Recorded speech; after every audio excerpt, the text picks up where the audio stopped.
So, folks, just as a heads up, if I mispronounce one of the shows that we're reviewing tonight, a very different title, Call him a boomer. you can call me a boomer, but also understand my brain is just auto-correcting stuff. Okay, it just tends to do that because, like I was telling you guys the other day, how I was reading that book for one of my classes. It's called "Remembering the Modoc War," and my brain just kept wanting to say "Record of the Lodos War," so that was just a challenge that I had to overcome during that class. But anyway, welcome back to the Off the Balcony podcast. Everyone, why don't you go ahead and say hello to the nice people out there? Hi, everyone. Hi, all 50 of you that decided to watch this. Yes, we yeah. are now up to 50 subscribers, so Yeah. we have quite a big show for you Gained guys tonight. so many of you at the last two cons we were at. Yes, we do, and we've got some stories to tell about those conventions. The first, it was actually interesting how we got involved with the first of our conventions. I don't know if you're pronounced UICon or UICon. It's funny because we spoke with a lot of staff members that I weekend. never asked that question. That question never even entered our vocabulary. But, by the way, the staff at, I'm getting a little ahead of myself, but I can't wax lyrical enough about this convention. We're talking about, I'm going to pronounce it UICon, Hannah might pronounce it UICon, UI. Yui. Steven, I don't know how you're going to pronounce it. UI probably. Yeah, but we're talking about the The convention at the University of Champaign-Urbana. Yeah, well, University of Illinois in Champaign-Urbana. It was their first go of doing an anime convention. It was held by I think it was a joint production with the Anime Club and Cosplay Club. Yeah, there were quite a few clubs. And the furries. Yes, and there is a furry club. Imagine sending your kid halfway around the world to study at a premier engineering school, and they still fursuit. No. I've been having Instagram suggest me to follow the U of I fursuiters. Illini Furs. Illini furs. Illini furs. I don't know how to process this information. I'm not sure if Zuck thinks I'm a furry now, but Well, here's the thing. I can't even knock them because they helped put this thing together, or at least were part of the donors that organized this whole thing. For a first-time con, this thing was awesome. Yeah, it was an amazing. You would have never guessed that this was their first convention because it moved so smoothly. The staff were absolutely incredible. The volunteers were great as well. Panels were great. Well, why don't we go through the weekend sort of moment by moment? Yeah, I think first thing that weekend, which was actually one of the first events of the con itself, was I hosted a Love Live meetup, which I honestly wasn't expecting that much, or really any people to really go to that at all, but there were a few. Yeah, and it grew as the time went on. Anyway, just go ahead. Oh yeah, I got lost trying to park my car. The parking lot was just around the turn into the. I was gonna say right. the park where you ended up parking was basically just out the door from where the meeting was happening. I got lost and got parked to employee lot A2, which is behind the chemistry building, and I was looking up where in the actual hell this fucking parking lot is, and then I just go, okay, I guess I'll just go to the website, and then it just posted a map of the Union building and said parking lot D11, which is used for the hotel, is over here. I'm like, oh, okay. Yeah, for any listeners who are unfamiliar, and to be fair, I was unfamiliar until I booked the room. Apparently, there is a fully functional hotel on top of the student center at University of Illinois. Yeah, there are two separate elevators. One elevator for the building that the convention was in. Then go across a hallway, there's an elevator for the hotel itself. Yeah, and that hotel was nice. It was nice. Like for I obviously I didn't know what to expect. Got an amazing view of the quad. Yeah, we did get it. Imagine someone just trying to change in there and they're just forgetting that it's a bright summer day and you forgot to close the blinds. Yeah, yeah. I mean, Hannah took a kind of cute picture with her Emma Nezoberry from Love Live Ninjagasaki, because you were cosplayed as Emma. Yeah. And we were like, well, she found another school to foreign exchange. Yeah. Which It's is, her college foreign exchange. well, yeah, and it would fit because she's, she's from Europe, right? Yeah, the Italian part of Switzerland. Yeah, which, the bad part. well, she'd fit right in at U of I because U of I has got a lot of foreign students. Yeah. But anyway, yeah, we hosted one of the first events that is on Yeah. the billing for UICon 2024. I think maybe the first, since I think a lot of the panels started at 1 and my meetup was at noon. Yeah. So we kind Yeah, of. the only meetup that was actually in the basement that wasn't double booked. Yeah. Oh yeah, when we were getting our badges, just since we were just right up there with the staff, I just asked, so where are the meetups held at? And said, like, oh, well, we have to hold them outside we accidentally double booked. Yeah. So Which is weird because there was nothing going on in that basement area. For reference, folks, the basement, quote unquote, it was really just the food court.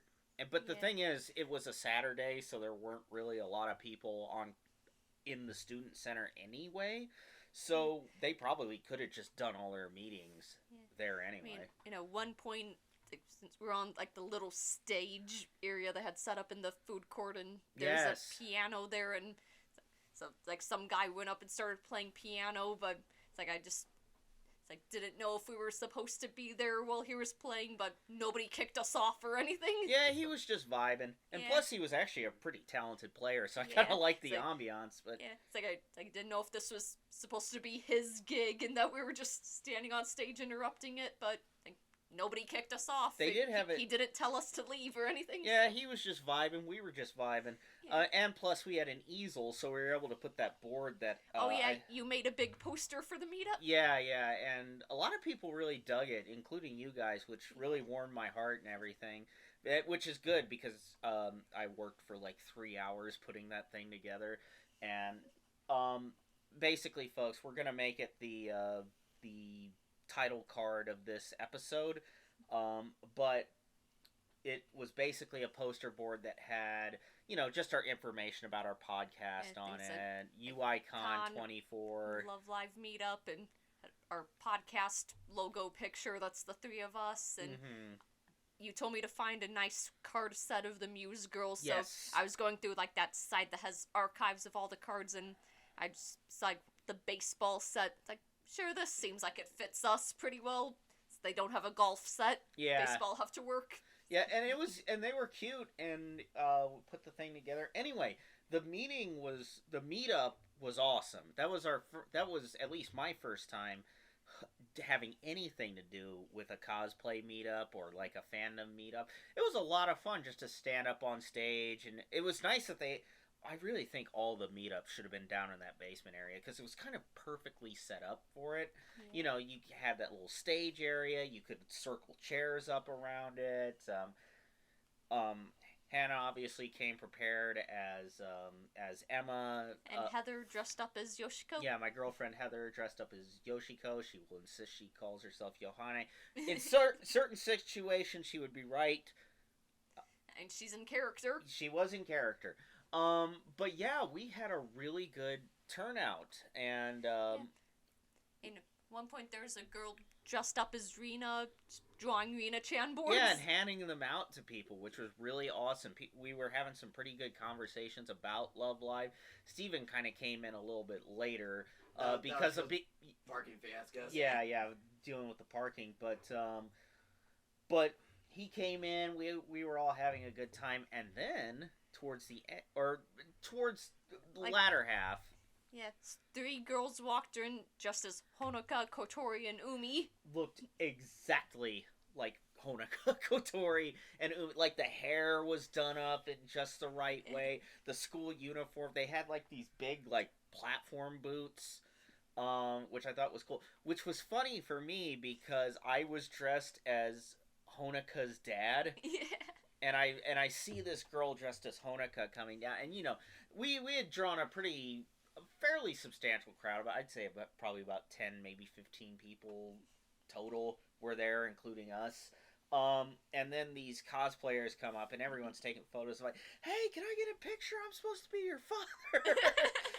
and to like block out, like, the fact of the matter is, like, you can't see like Yeah, Honika's dad. Honika's dad's full face is never shown. So to kind of compensate for that, I wore sunglasses. So there's a picture of me that is in our group chat now. Yeah, where the Honoka cosplayers like the standard like idol pose, like one hand over the heart, the other hand reaching out towards the crowd. Yeah, and I'm just standing there, just thumbs up. Dad pose. Yeah, just doing the most dad pose I could think of. But yeah, it was a really good meetup, and honestly, I'd love to host another meetup, just as long as we could get that same kind of reaction and reception. I mean, it was a lot of fun. I really enjoyed it. It was a lot better than the Love Life meetup at Zap. where they just There's threw us in the corner. There's literally just me and Heather, Right. and it's like one girl that came by and just said she really liked Love Live and gave me a little Nozomi figure. Aw, that's so cute. Do you have that? Yeah, it's on that little bookshelf out there that I have all my little figures on. Ah, okay.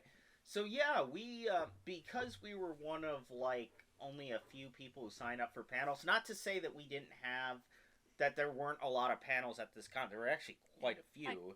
Definitely on Sunday we had the bulk of them. Yeah. So we hosted over the course of the weekend. We hosted, besides the Love Live meetup, we did the new Sleeper Hits panel. So, did we do like 5 panels in total, or? No, we did more like 7 or 8. Oh, nice. We did so we did Sleeper Hits. We did, what was the panel? The movie one. The Love Live panel. Oh. The Love Live panel, Angst and Regret, Waifu Wars. Then on Sunday we did we did Heather's Tokusatsu panel. Oh, yeah. And then we did the dub voice actor panel. And then the movie panel? Yeah, and then the movie panel was the last one. So I just wanted to lay it out because I think it'd be effective to kind of go through the weekend sort of chronologically. So our first panel was the Sleeper Hits panel, which was my idea. I was mostly pleased with how that turned out. It was more of a subjective panel than I was sort of used to doing because I was kind of putting my own anime opinions out there rather than giving information about a specific fandom or a specific show. Yeah, so for Sleeper Hits, the way we did that was that we went through like different years of anime and like put in like a show that at least one of us has seen that we think is very underrated or got buried by other popular shows that came out that year. Yeah, that was kind of the conceit of it. Yeah, And I just wanted to make sure the audience knew. Oh yeah. No, you summed it up perfectly. I was just saying that was the conceit of it, and I was mostly pleased with how the panel turned out. It's just first of all, there were some shows that I feel I'm like kicking myself that I left them out in the panel. Yeah. It's like sometimes some of the audience would bring up one. It's like, oh yeah, we forgot about that one. Well, either that or it's like, oh, I'm gonna add that to my watch list. Like Casherin Sins. Like I actually bought that when we went to Amkey. Nice. So now I'm gonna watch it. Oh yeah. And speaking of buying, the vendors hall was actually pretty good. It was mostly artists, like different artists who go around to different conventions. I wonder if some of them might have actually been students at the school. That wouldn't surprise me at all. But yeah, they were all great. I bought some stickers for my laptop. It was awesome. Yeah. You guys bought a few things too, right? Yeah, I bought a few Nanoland stickers. Oh yeah, Nanoland. And from one of the actual vendors they had there, I think it was Anime Stuff Store. It's like a big like anime shop, like near one of the towns near Chicago. But yeah, I bought a Halloween Town Sora plushie. And so when the thing about the schedule was, because there weren't that many panels, like in terms of like, because there were really only the 2 rooms they were doing them in.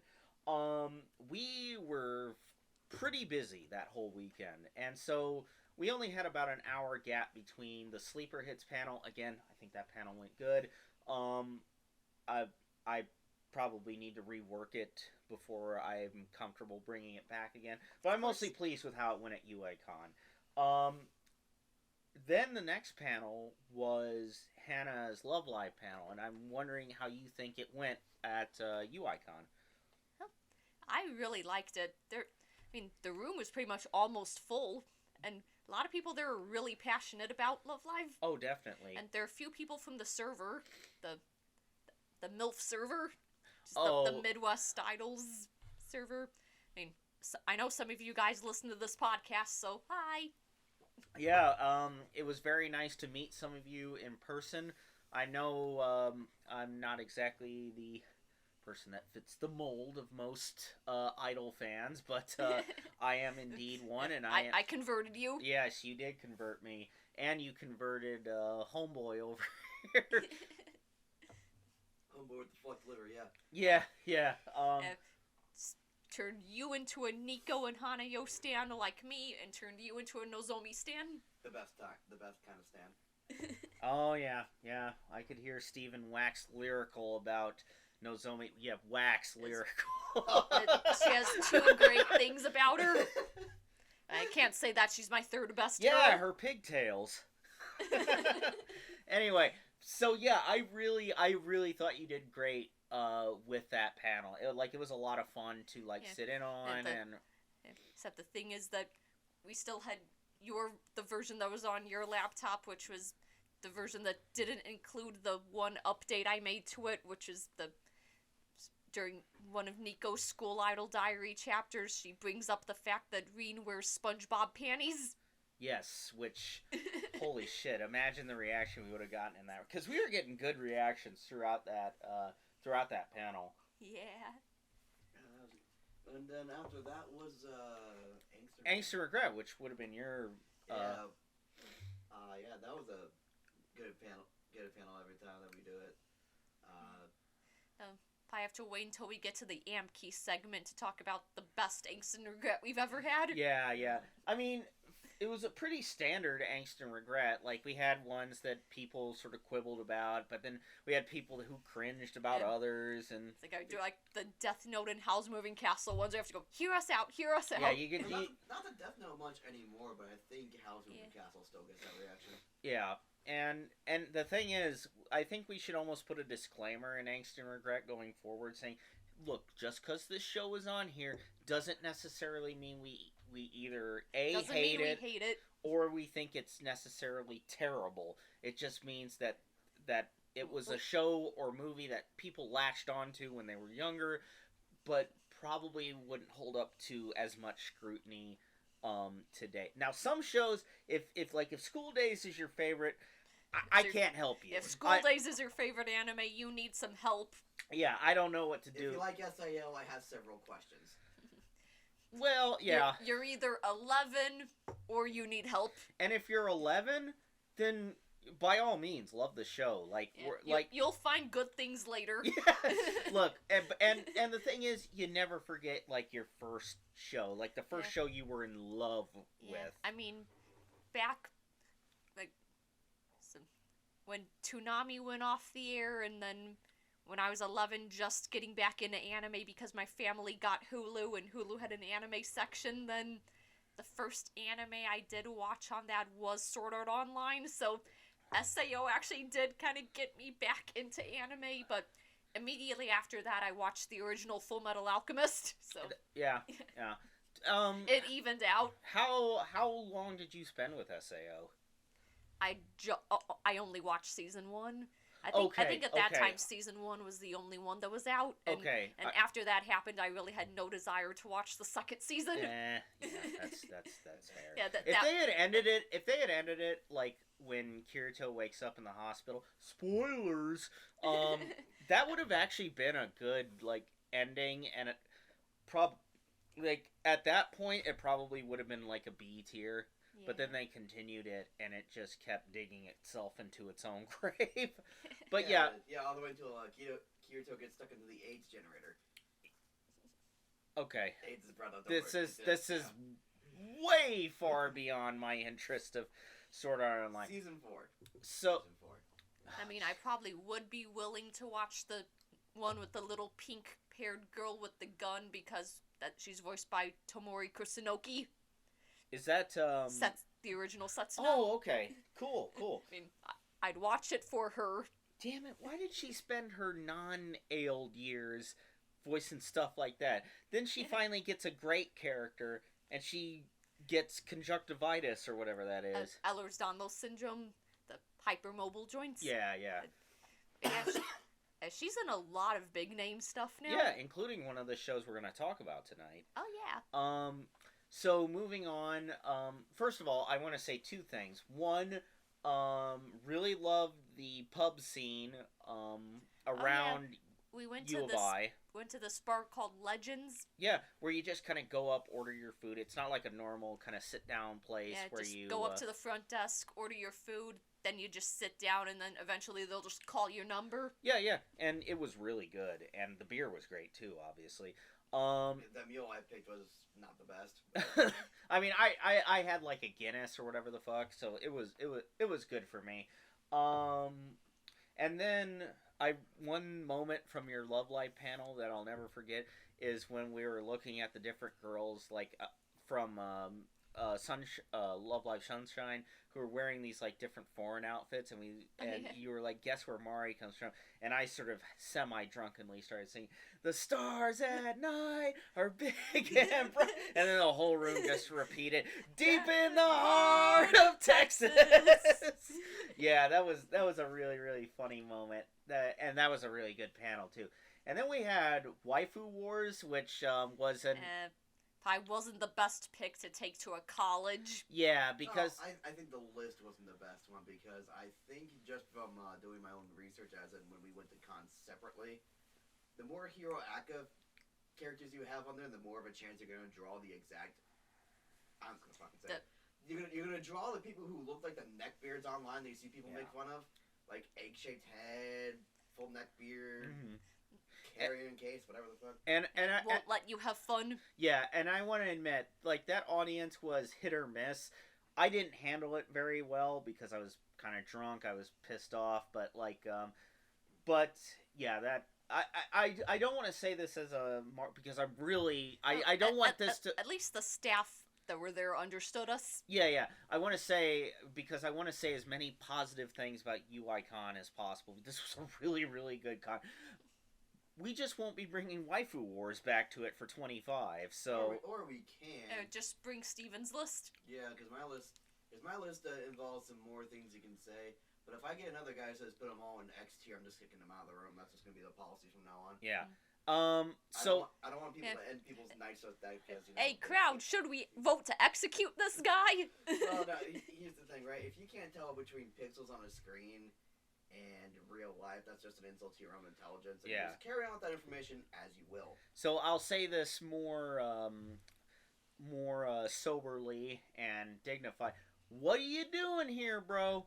Why are you here? 18 plus panel of Waifu Wars, you knew what you got yourself into. Why didn't you take your ass back to, I don't know, Kansas. Sure, we'll say Kansas. But other than that... you can't say Kansas. Aika Kobayashi's going there. Oh, yeah, Yoshiko. Yeah. So, yeah, Waifu Wars was kind of a hit or miss. We had some good, like... we had some good, funny arguments. Just some guys were taking it. I'm not even talking about that neckbeard guy. The Fembros is what I call them. People that were trying to be Ace Attorney. Yeah, basically. Yeah, but once you realize they were kind of shitposting, you're kind of like, I'm just going to... Yeah, it's like, come on, this isn't your panel. This is my panel, basically. Amki, those girls that were running that one hentai, the Dojin panel, it's like, people here are gonna try to be funny. This is our panel, basically. Yeah.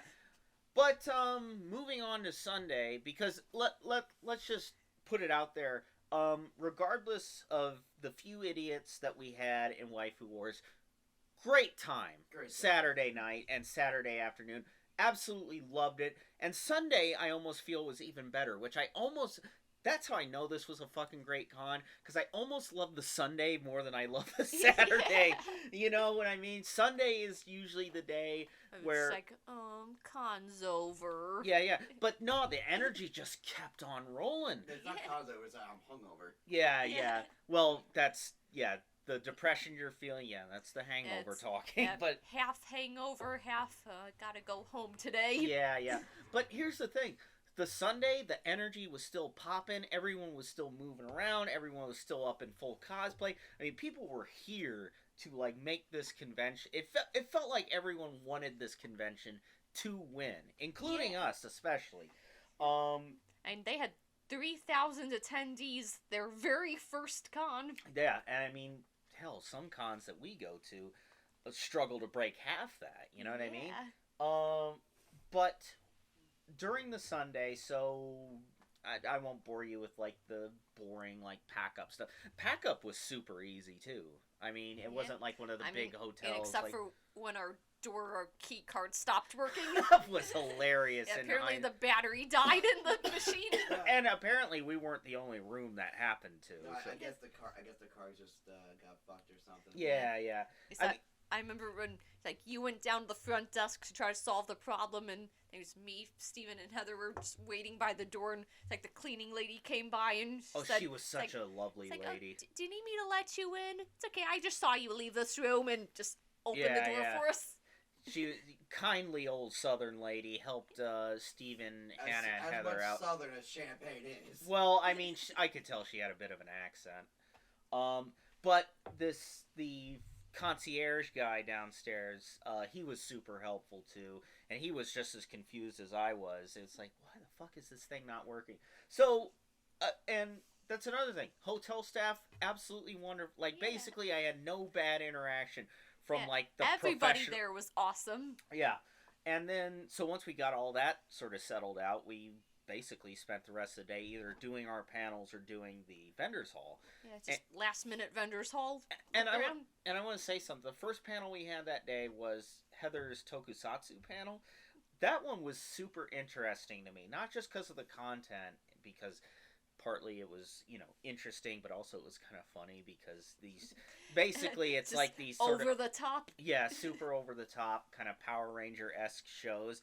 But what was interesting was I looked out over the audience, and so for to give some context, U of I has a lot of foreign students, like I was saying earlier. A lot of them come from Asia. So a lot of them are from China, South Korea, Japan. Philippines. It's like, so there were a lot of people there that actually were familiar with, probably grew up with these shows. And I could tell that because as Heather is playing like the opening themes of these different shows, they're out there like bopping along their heads. I can see them. The words. Yeah, mouthing the words in the actual language, Japanese. I'm like, oh, this is so cool because we hardly ever get to play to an audience like that is as familiar with the stuff that we're talking about as like literally it was their childhood. That probably is why I had so many people at my Love Live panel too, because Love Live is like one of the top franchises in Japan. Yeah,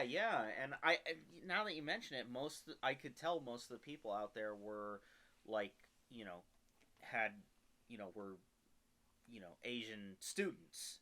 Now that you mention it, and of course Mia was there to support it. Also, Mark and Mia were there too, which was funny. Hi, Mia. Yep, always great to see those guys. And then we did another hour in the vendors hall. Oh yeah. Also, shout out to Mia. It was her birthday a while ago. Oh, happy birthday! March 12th. March 12th. Hell yeah. So. Yeah, 12 days ago, as of recording. Oh, you're right. I thought you were doing a bit. No, I kind of was, but your bit was math. But so we went back to the vendors hall, burned another hour, and then we had two panels back to back. The first was the dub panel. Loved hosting that. It's one of my new favorite panels to host. Had a lot of good conversations about dub acting and like.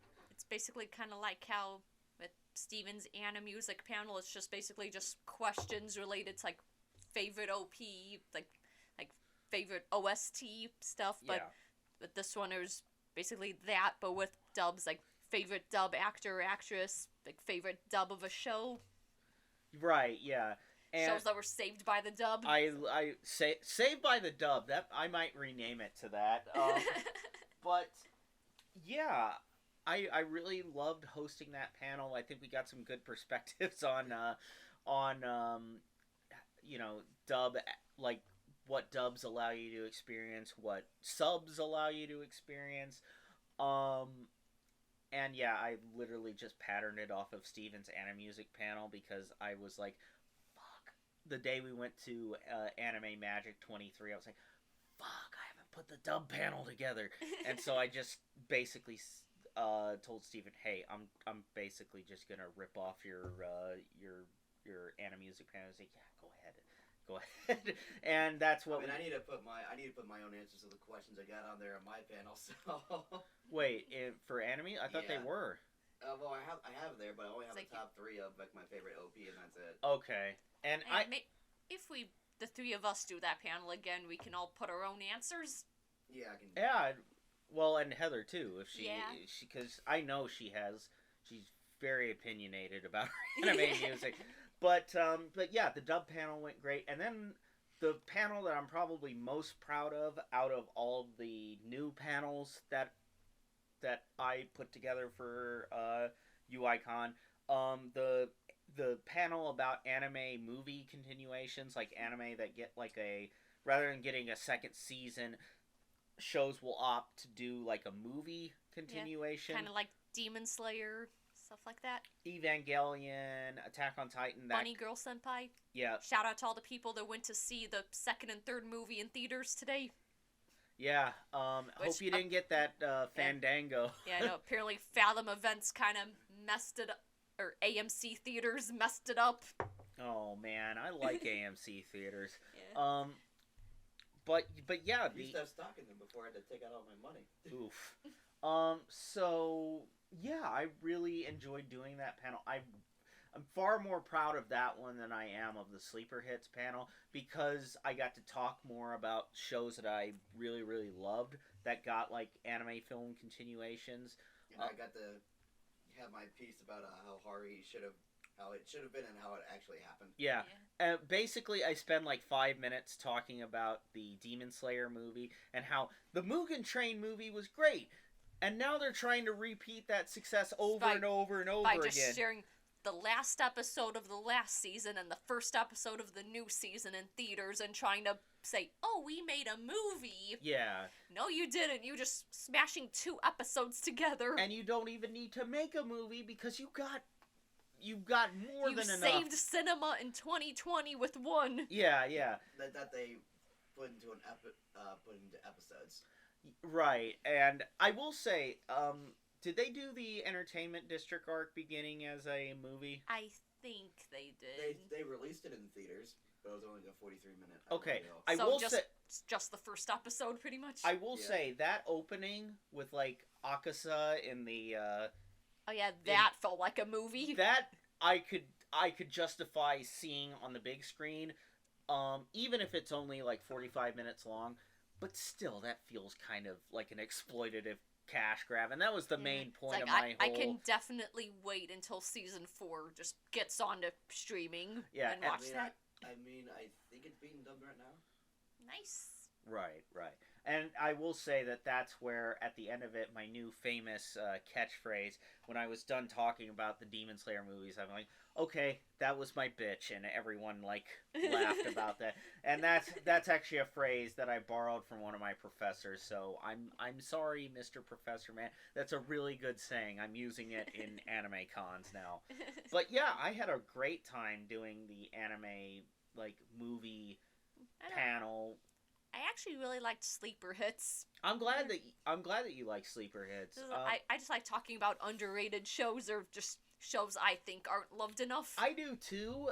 I really do. It's just like some of my choices for that panel, I wasn't necessarily like if I could go back, which I absolutely could. If I were to go back and redo that panel, there would definitely be some shows I'd take out. There'd be some other shows that I would put in.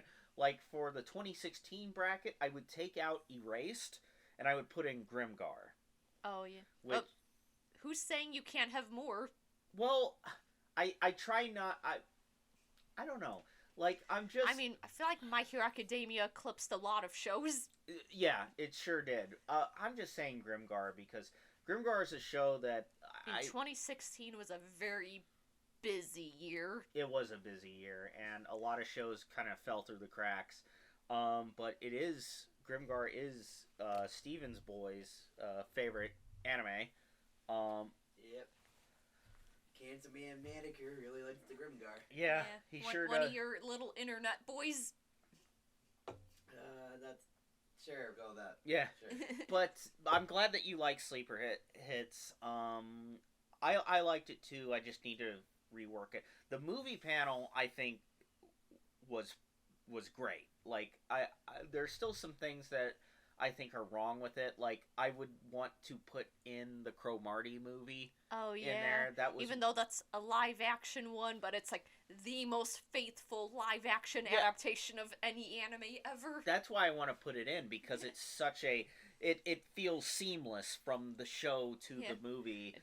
I just love the fact that apparently when the director asked the author of the manga like how he should adapt it, he just said, "I don't care." So he took that advice literally by not reading the manga Yeah. and just still made a perfect adaptation. Yeah, it's so good. So yeah, when I redo that panel, which for future cons, I definitely will be bringing that back. I'm going to put in to all you Cromartie fans out there, and I know there are quite a few of you. I will not leave you hanging this time. So yeah, that was our last panel for UICon. 10 out of 10. Probably one of the best run cons I've ever been to, Yeah. honestly. UICon staff, please bring this. Well, actually, they are bringing it back next year because I did see on their Instagram today they're putting out calls for staff applications for 2025. Yeah, I mean, if they can keep this up, they might be able to build this into a new, like, pillar of the, Midwest con scene. Yeah. I mean, they had 3,000 attendees. Imagine how much money they raked in. Well, Could have raked Could in. have raked it because it was a free con. Oh yeah. But even if they charge, like, $10, Let's say like $5. Let's say 10. Yeah, I mean, they- gentlemen's $5. and I imagine people probably spent money at like the maid cafe and stuff. They probably would have had to pay for food for that. yeah.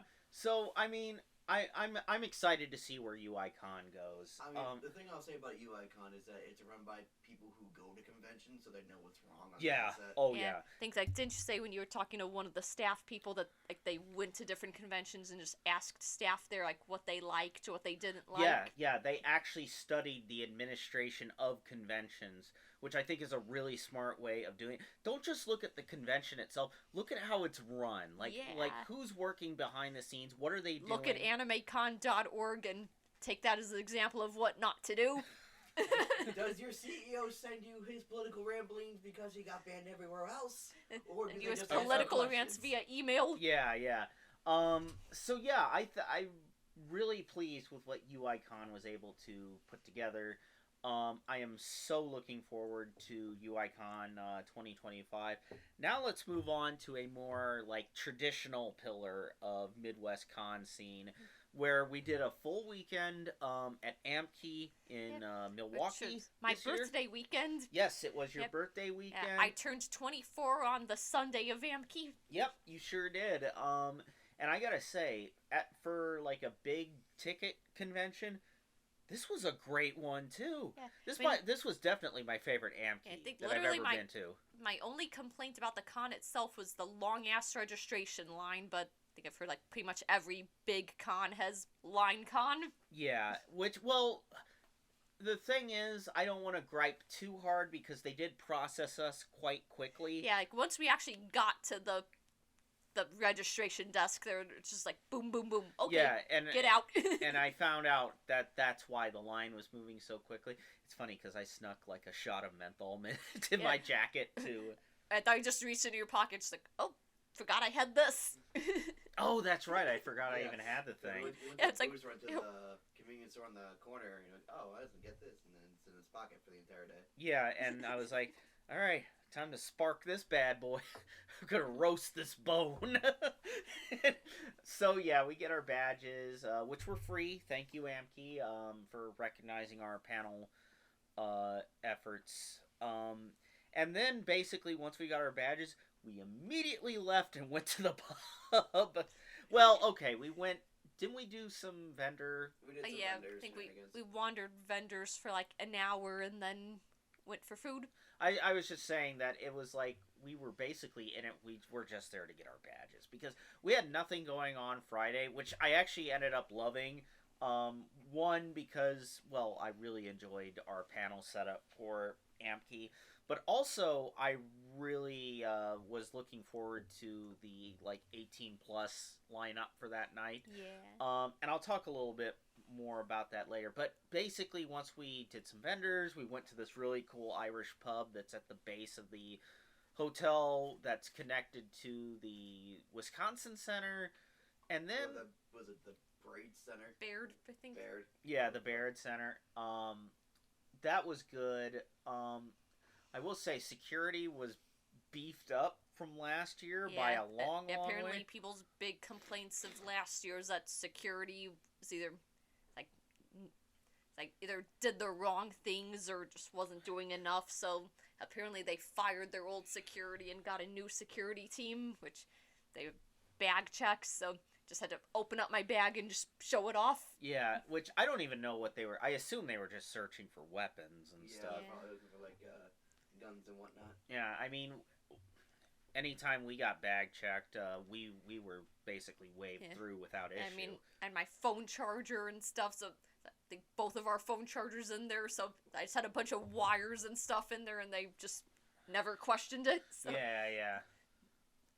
they never had me take anything out of the bag or anything.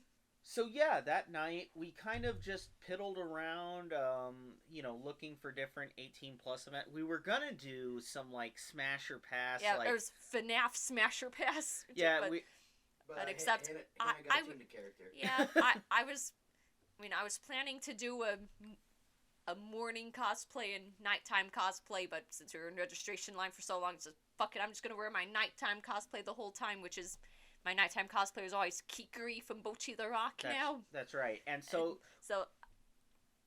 one drink I was always so excited to try was the Bailey's Mint stuff. That's right. I keep seeing Instagram ads for that, so it's like, oh, I really want to try that. It's like, I love mint-flavored Tippy Cow, love mint-flavored things. So I just took a swig of a big old cup of that right before we were going down to that, and just as I stood up and was leaving the room, it's like, oh, my tummy kind of hurts. Then we got to the elevator, and I just do the hiccups, like, are you okay? It's like, yeah, I'm okay. No, I'm not, and just puked in the elevator. The way that how did we even bail her out of the elevator? So we got to the second floor. She just flew out like a bat out of hell, and then we went to the ice area where I kind of opened the trash can, and she went to the trash can, and I took her up back to the room. Because I was just sideswiped by what was going on. I was like talking to Heather on like, texting her, hey, where you at? We're gonna come find you. And then this whole thing... suddenly I start puking next to you. Yeah. I'm like, oh, shit, I guess that's happening. Yeah, totally sideswiped by that. And so, you two bail out of the elevator. I'm like, what do you want me to do? And you like, just go find Heather and go to the panel. We'll catch up. And then, okay. And I just remember it's like, as we were just leaving, me and Steven were just leaving the elevator as I was puking, there were just some other people there. It's like, are you okay? It's like, I'm sorry, I just had too much to drink. It's like, oh, don't worry about it. Yeah, it was funny. But so I'm walking to the convention center. I'm just updating Heather where I'm at, and I'm just waiting for the text to, hear what's going on. And then it's like Steven was like, "Yeah, I put Hannah to bed. I'm gonna let her rest up." But wait, you guys were awake when we came back. Well, first thing for me is that we got to the room. I took the Kikuri jacket off. Well, I had my coat on and the Kikuri jacket, and it's like I tried to cover my mouth when I was hiccuping, which I ended up just kind of puking into my hand and just onto my arm. So just took those two jackets off and then just kind of just popped into the shower. Okay. Yeah. Okay. What we learned is if you vomit immediately on your clothes, just run them under very hot water and it gets them off. However, the smells, you have to get the wash for that, get the smell out. Yeah. The stains will get off if you just run them underwater quickly, but the smell will not go away. And I'll say this, I know you guys were disappointed about missing that panel. You didn't miss all that much. It was kind of I don't want to say it was a dud because Is it pretty much just Freddy Fazbear, fuck, marry, kill? Yeah, basically. It was that. Like, and, I was just curious to see what they were going to do with it. And to their credit, a lot of people were having a really, really good And time with the they did panel. what they advertised. Yeah, and I mean there were plenty of people. It was basically Waifu Wars, but with FNAF characters. Yeah. I I mean, I pretty much have no FNAF knowledge, so don't either. Neither mean, did I- Heather. and So I watched Critical's Let's Play of the first game back when I was 14, and that's the extent of my knowledge. so I don't know. And Got it. one person I'm mutuals with on Instagram that cosplays the chicken one. Oh, okay. So yeah, y'all didn't miss much. But I will say that the next day, Saturday, that was a fun day. That was probably one of the funnest days I've ever had at a Yeah. convention. And the thing is, it wasn't like a jam-packed day. We only had, well, okay, Yeah, that was the day all of our panels happened. yeah, All 4 of our panels. Yeah, and in terms of what we're used to, where we usually have a 6 to 8 panel schedule, we only had a 4 panel schedule that this time. But I was actually really pleased with that because they basically centered them all on Saturday, so Yeah. I was able And to our roll with it. 3 of our 4 panels that were in the morning, they were all in the same room, so Yeah, and the first one we did that day, because we won't bore you with the we piddled around during the morning looking Yeah. for breakfast and shit, but our first panel of the day was Hannah's Lost Media panel. So why don't you give us a rundown of how that went?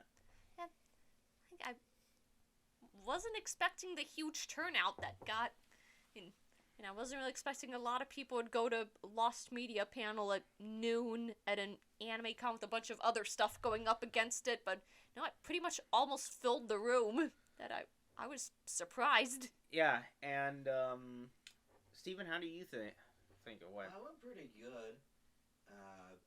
You could definitely tell that people were there for some Lost Media. I know some of the audience said that they were there specifically for that panel, so that was pretty neat. Yeah.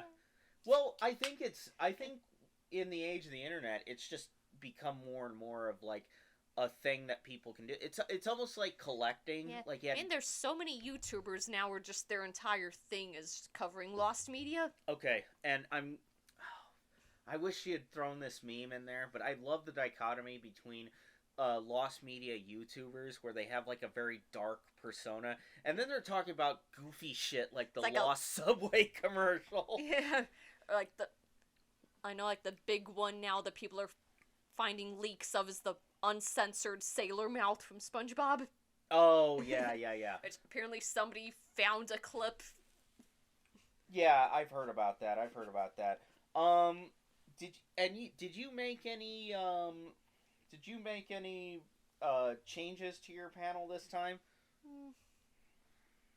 No, but I feel like I really should next time I bring it to a con. Okay. Maybe for the summer cons, I'll just go exploring on the wiki again, see if there's any anime related stuff that's been found. Okay. Yeah, I always love doing that panel because it kind of traffics in where I'm at, like where my lane kind of is. I love obviously I love history, but I Yeah. also love like lost history in a Yeah. sense. I know you were super excited about the Star Quest one, like the Royal Space Force Onimais. Oh It's yeah, the yeah. very first Gainax work. Yeah, It's and a movie that got a horrible English dub. Randy. Randy. Well, yeah, and we got to bitch a little bit about how dubbing used to, which Yeah. is funny. Like, maybe sometime if we just need a drunk watch a movie, we should find Star Quest, the shitty dub, and watch it. And it wasn't even called Star Quest in No, Japan, right? No, it was Royal Space Force Wings of Onimais. Yeah, and then they renamed it Star Quest because they're trying to release it up against Star Wars. Yeah, it like- was the 80s. Yeah, you said it came out in '87. I think so. It's 87, 88. Yeah. I mean, that was like, I was getting kind of hyped when Hannah was describing that, but yeah, and fortunately the way they set up panel rooms is like, because they're so big, they had microphones so people could come up and like voice, like in a way that the whole room could hear and that we could hear. So after the panel gets done, we have a bunch of people coming up and telling us about different like lost media. In fact, one person in there, I wish I caught his name, but was talking about going to another convention where the voice actor for Brock from Pokemon was there, and apparently they dubbed the episode with Porygon, the one that caused all the seizures in Japan that they had to pull out of the rotation. Apparently they did record that, which opens up a whole like can of worms about like does that episode dubbed actually exist? You know what I mean? Yeah. We know the one with the. We know with the. Yeah. So I know there was a clip going around of Lost Media where it actually happened at Anime Midwest one year where the voice actor for Brock was there, and apparently somebody asked about the episode where the guy like pulls a gun on Ash. Oh, But- is that what you were talking Yeah, about, that's Steve? what I was talking about. I think Yeah. it was like Brock's dad who came in, but they replaced that. Yeah, it's apparently 4 kids just saw the gun and just said, "No, we're not doing this No, episode." that sounds like 4 kids. 4 kids. Yeah.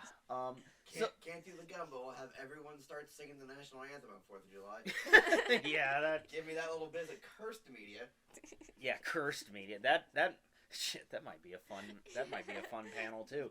But yeah, about an hour later after Hannah's Lost Media panel went great, by the way. Yeah, and sorry if you were one of the people talking to us after the panel, and I just kind of seemed like I wanted to get out of there, but I was just hungry and just needed to get food before we did a 2-hour panel marathon. That's what me and Heather were there for. We kind of function as public relations people when our other panelists are predisposed at the moment. We had a guy talk to us probably for like way too. I mean, the guy was impassioned, right? Yeah, it I'll was give him very- passion. Oh, like yeah. Pokemon music. No, there was Pokemon music with that guy, but there was the other guy who was talking to us about the fucking Lost Game shows. game show episode. I'm like, this sounds like the game, dude, and I am starting to not want to cringe as hard as I am. Yeah, but here's the thing. It's hard for. I totally understand where you're coming from.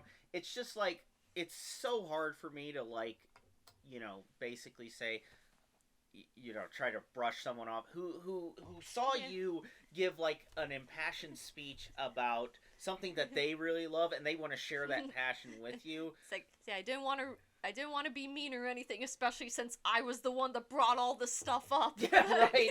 I mean, that's kind of the bitch of it, but I think me and Heather handled it well, and he super sweet people, again, by the Yeah, way. they I'm are.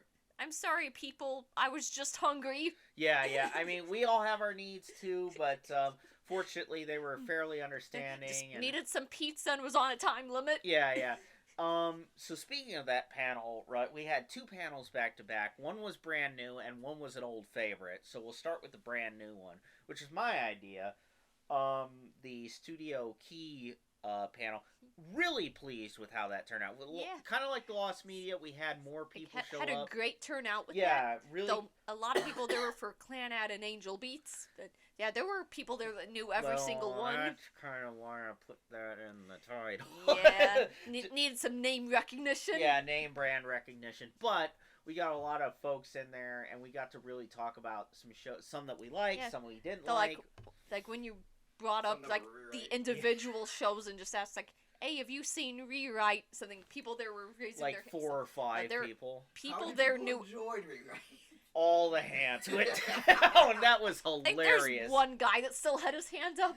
Oh yeah, and he was a really sweet guy too. I talked to him a bit after, well, not for too long after the panel because we had one right after that. But yeah, he was a super sweet guy. He didn't seem like all that miffed that we shat on Rewrite. It's kind of like, yeah, I get it. It's an acquired taste, but yeah, I was really nervous about how that was gonna go. I didn't think that there was gonna be enough material there. We didn't watch enough shows. Blah blah blah blah.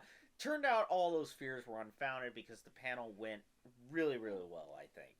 Yeah, I feel like that's definitely one we should bring back, but probably for bigger cons. Mhm. 'Cause I feel like if we tried to do that at, like Anime Zap or something, we'd probably have nobody. I was gonna say Amkey's about as big as they come around here, Yeah. so I think it's bigger than Midwest at this point. oh yeah, because Midwest And last year had Midwest keeps hemorrhaging people. Midwest had about 15,000 people. This convention had almost 18,000. I know. 17,500 people. And I've been going to Anime Midwest since 2014, and yeah, it just feels like it gets.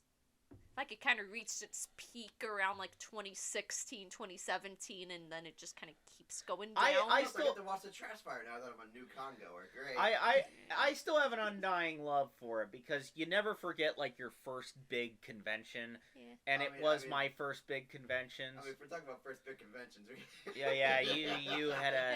Oh yeah, Had you one hell you of guys still need to take me to Iowa. So I'll talk to you about that later on because I have some ideas cooking in my head. We'll chat about it. Oh yeah, speaking of Iowa, we can talk about waifu wars later. Yes. But first let's talk about angst and regret. Yeah. This- So if I can take the stage for this. yeah, one, yeah. but Go ahead. Go ahead. This is probably my favorite performance of Angst and Regret that I've had in a long time. 100%. 100%. Because being able to riff back and forth with the audience a little bit during it has made my entire life. Yeah, Oh, the- it the- was so The funny. crowd was so receptive. Oh yeah. And Like bouncing back and forth. Like we even had people bounce back and forth during the intro because we were playing all the We- Like, cringy- Cringy AMV, 3 days- like, Animal I Have Become and Monster, Monster by Skillet. Speaking of which, you can play both those on the guitar. Oh well. Too bad we weren't doing Anna music that weekend then. I think that's what I'm gonna do for anime music. Just start playing cringy AMV. That'd be fucking great. I mean, I did find the bass tabs for Start Dash, Oh, and they seem pretty easy to learn, so Oh, we have Spring Break, huh? yeah. so Yeah, back on track. so yeah, Yeah. for angst and regret, yeah, I'm just- I'll sparring with the audience was fucking awesome. That's great. I just wish we could have shown the Makotos. The Bye Bye Makoto, but just- we're running out of time at that point. Yeah, god damn it. But here was the funny thing. When we switched the slide to Howl's Moving Castle, I'm pretty sure there were a couple of girls who were gonna fucking knife me in the hallway. Here's when that slider came. Every time we do that panel, when the Howl's Moving Castle slide comes up, I just have to go, hear us out, hear us out. Same with Death Note because Well, I don't think Death Note's getting that reception Yeah. anymore because people have been watching the entire thing now. And Yeah. I Yeah, kind of agree with yeah, that. Those this seem time- to be in shit. At this time when we did the Death Note slide, like nobody just got up in arms about it. I They think said, most "Oh, I people get it." agreed with it. And I asked, and this is one moment I remember from it. I said, so you all have been to conventions. You've seen people dressing up as characters from Seen, like, Death Note. L, Light, Misa cosplayers. How many people have you seen cosplay Nier or Mello? And I think one like guy, only one person said, I saw a Mellow. have you seen a Nier lately? That's and it's like, okay, fair. You saw a Mello. You saw a Mello out in the wild.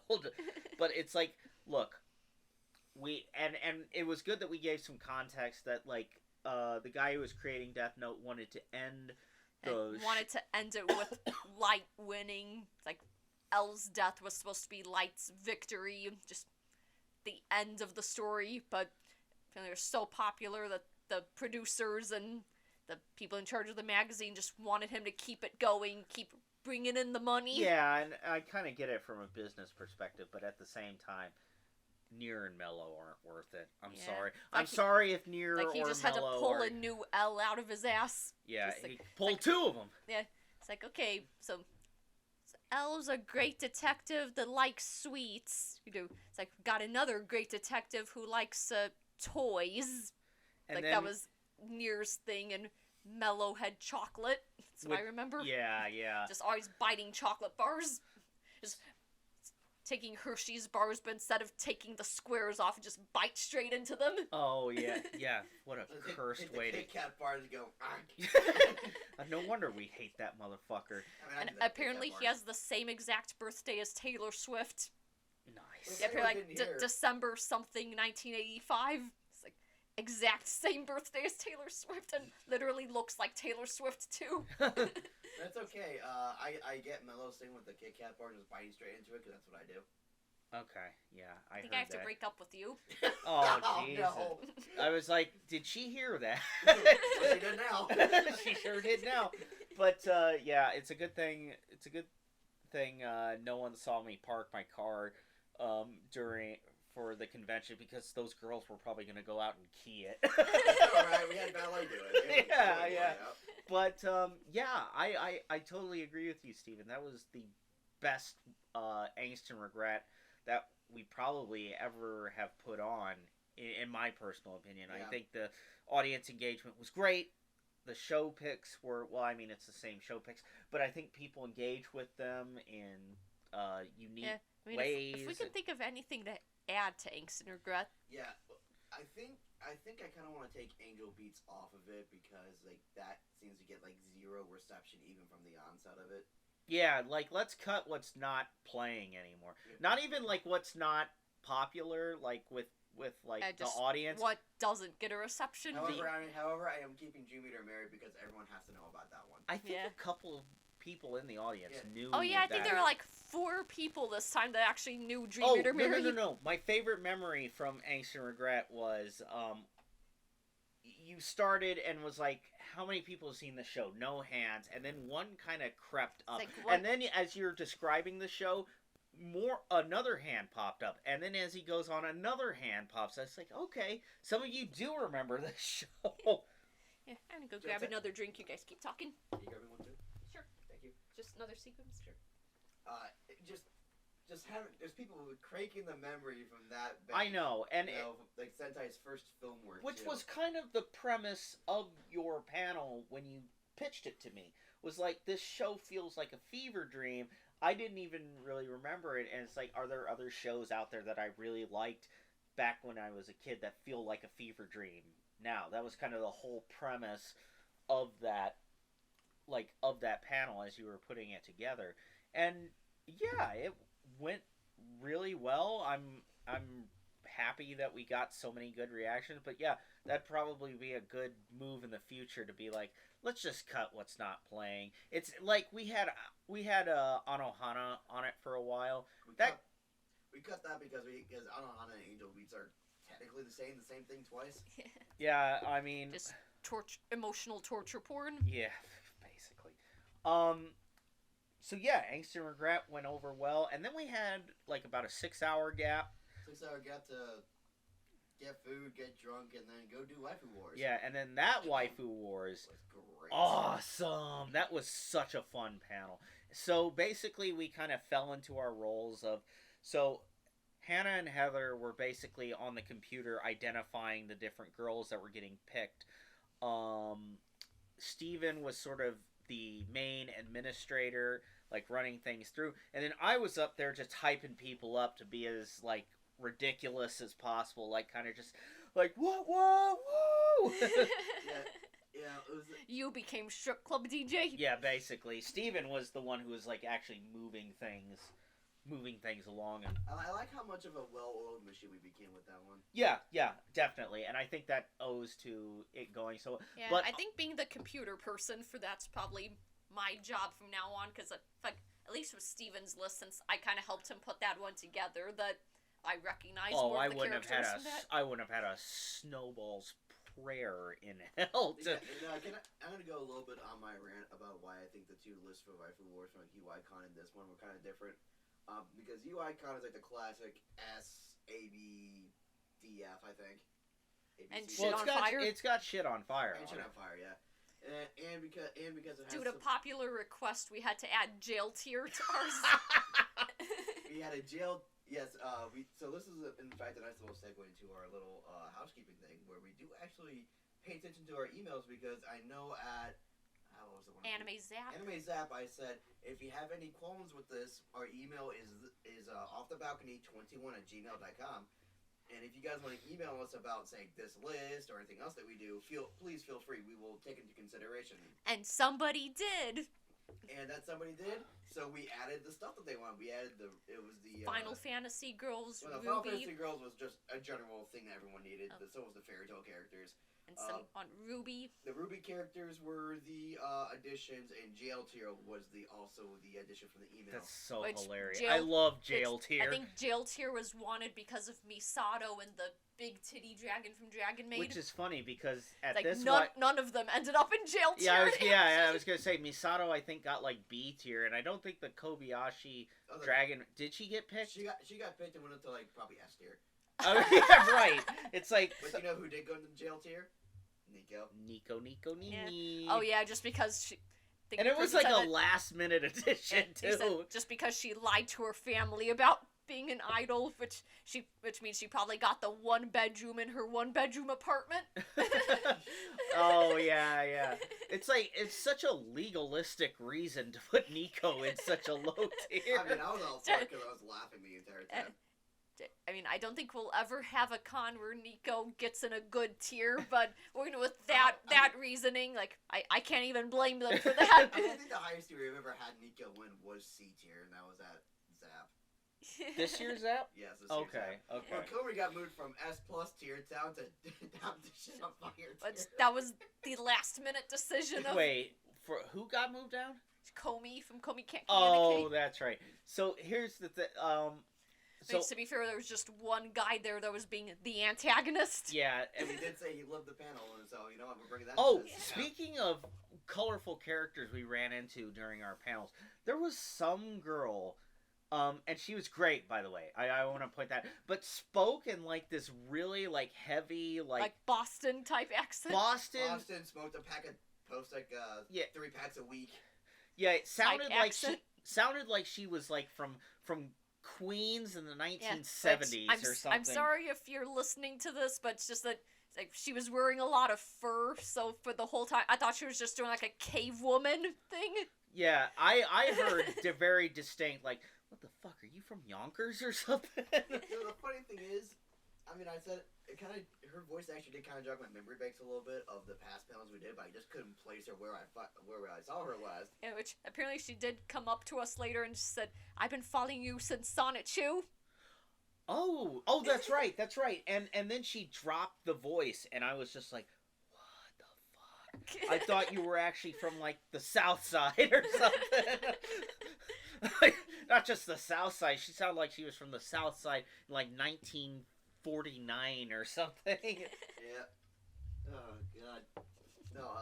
But yeah, that was a really fun. Waifu Wars panel. Unlike at UICon, these guys understood the assignment and they went for it. Yeah. Because those. And I was telling my friends this, like that little writers group that I hang out with at cons. I was telling people, dude, motherfuckers hold court for their waifus sometimes. Like, some guys were just up there, just like. Yeah, I think we had to do like multiple votes. Like, does she go in A tier? Raise your hands. Yeah, and that's always fun. Does she go in C tier? Raise your hands. And Steven would be asking those questions, and when I saw hands for like come up for A tier, I'd be like, "Oh yeah, let's get her an A tier. Let's go." Yeah.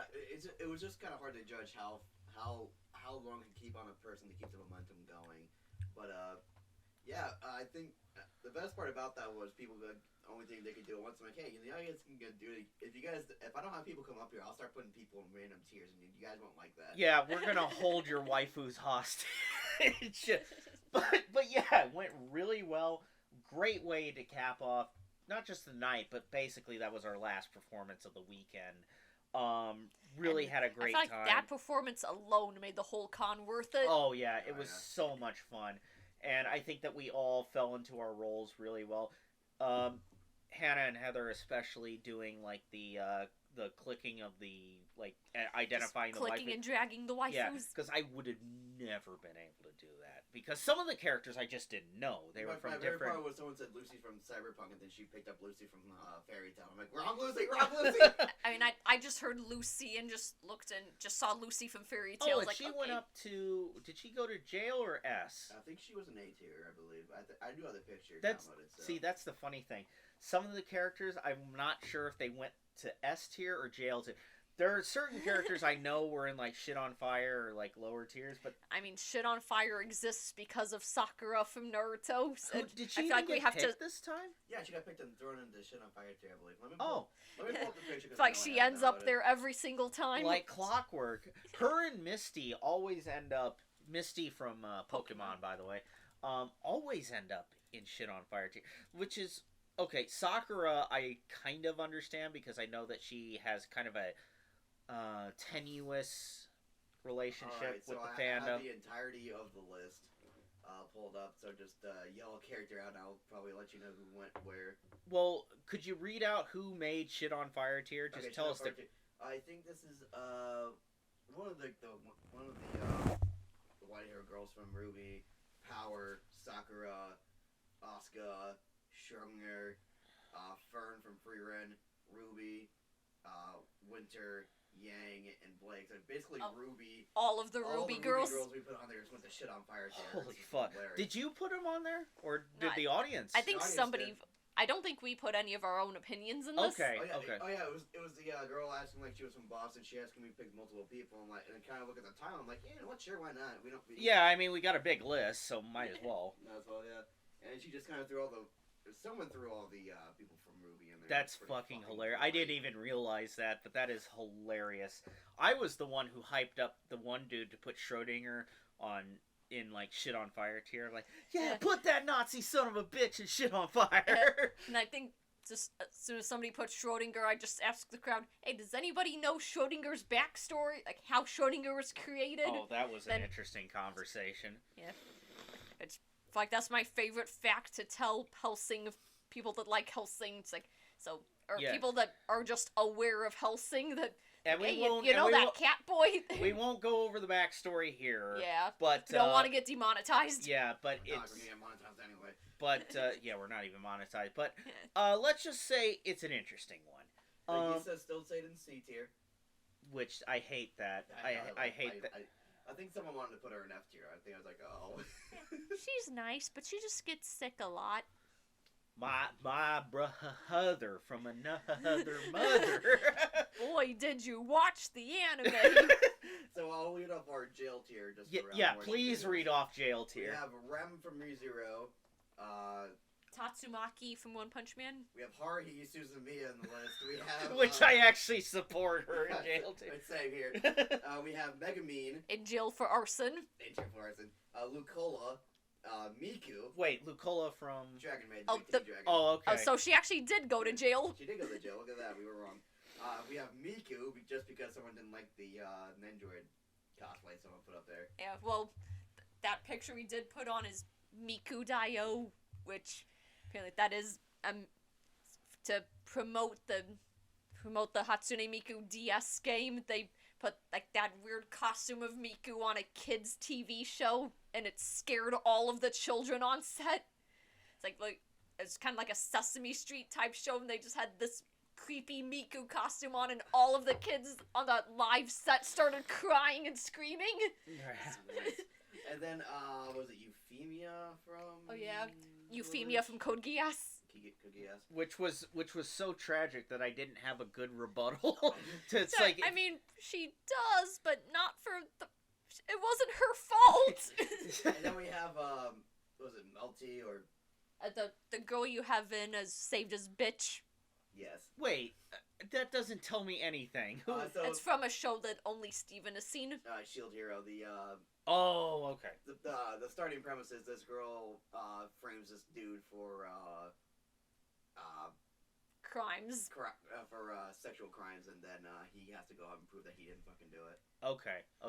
And then Nico Yazawa, and then Amari from Dress Up. Oh, Maureen from My Dress Up Maureen. Darling. Yeah. Okay. Interesting. We got our Suicide Squad here. So yeah, don't really have much to say about Sunday of Amki. We kind of just chilled out for the whole day until we just kind of went home. But I had a really, really fun time at Amki. I loved it. Wade bought Shiki. Oh, I did too. Oh yeah, we And me and should Wade both mention bought this as like a way to Shiki cap off the Amki weekend. So to add to my Nezo collection, I bought Shiki from Love Live Superstar at what? So did Hannah. Yeah, She's staring. Oops. She's kind of positioned where she's staring away from us, but yeah. And the funny thing is, so some backstory about this character is that she's in love with another character named May. yeah, another idol named May. And when we bought when me and Heather bought the Shiki and brought her back to The room. the room, these two started pretending to be Shiki and was like, "Father, I request May. Father, I need require May. I need May. And I'm like, and I just sort of leaned into it and playing like the disaffected dad. Like, listen, I already worked 12 hours at the quarry. How much more do I need to? 16. I can't afford. At one point we played "It's Gonna Be May." Oh yeah, we did. So it was fun. And plus, you know, Shiki deserves more love. Shiki's such a good character. Like her solo song sounds like "Womanizer" by Britney Spears. Yeah, it's a really good solo. And plus, she's a great character. Hopefully they give her more to do in the fucking third season, Yeah. but... I'm just hoping season 3 isn't just Kanon and Ween's drama. Yeah. Like, give Kinako more to do. Give Yeah. more... Give all of the new characters you created, just give them some screen time. Yes, please. Don't just make it the Kanon show. Yes. Love Live Superstar, but Kanon's the only superstar. Yes. And, I think and people said that was the point of the show, is to make Khan the superstar of the group. Why did you make the other 10 characters then? yeah, what's the point? Why not just make a solo show? Anyway, Yeah. again, have my bitch about Love Life Superstar for the umpteenth time. Anyway, Amkey, absolutely fantastic convention. In fact, to cap it all off, we were so on fire that weekend that we got invited to another convention out in Nebraska. Oh, yeah. Or really the west side of Iowa. Which apparently the reason is that they used to be based in Omaha, but then during 2020, the convention center actually got torn down. Yeah. So they moved across the border. Yeah, they just Yeah. jumped across It's, the at the- Missouri River. At the very end of Waifu Wars, somebody from NebraskaCon, I believe Anime it was- NebraskaCon, came up to us and just said, "Hey, we'd love to have you." Yeah, and which was such a huge... Wasn't it the events coordinator? Yeah. Nice. It sure was. I looked him up on the website. So yeah, that put a pep in our step for the rest of the week. Like, that made our weekend. Yeah. But I mean, what a hell of a way to start spring break for me, you know, getting from university. But anyway, so to cap it all off, Amkey, wonderful. I'm on my forced spring break right now. Yeah. Which is a whole other thing, which ironically has to do with one of the but anyway, UICon, wonderful. Amkey, wonderful. Another great set of cons that we were able to go to, and we built up our subscriber base to a whole 51 people. Woo! Happy to have every single one of you, and to those of you that picked up our business cards and didn't subscribe, please subscribe. We always love to see your... I sound like a Zoom professor. I like to see your bright, shining faces. But I always get happy to see the number go up.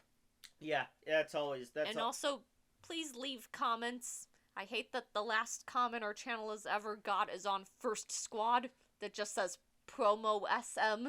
Yeah. I have no idea what the fuck that means. Yes.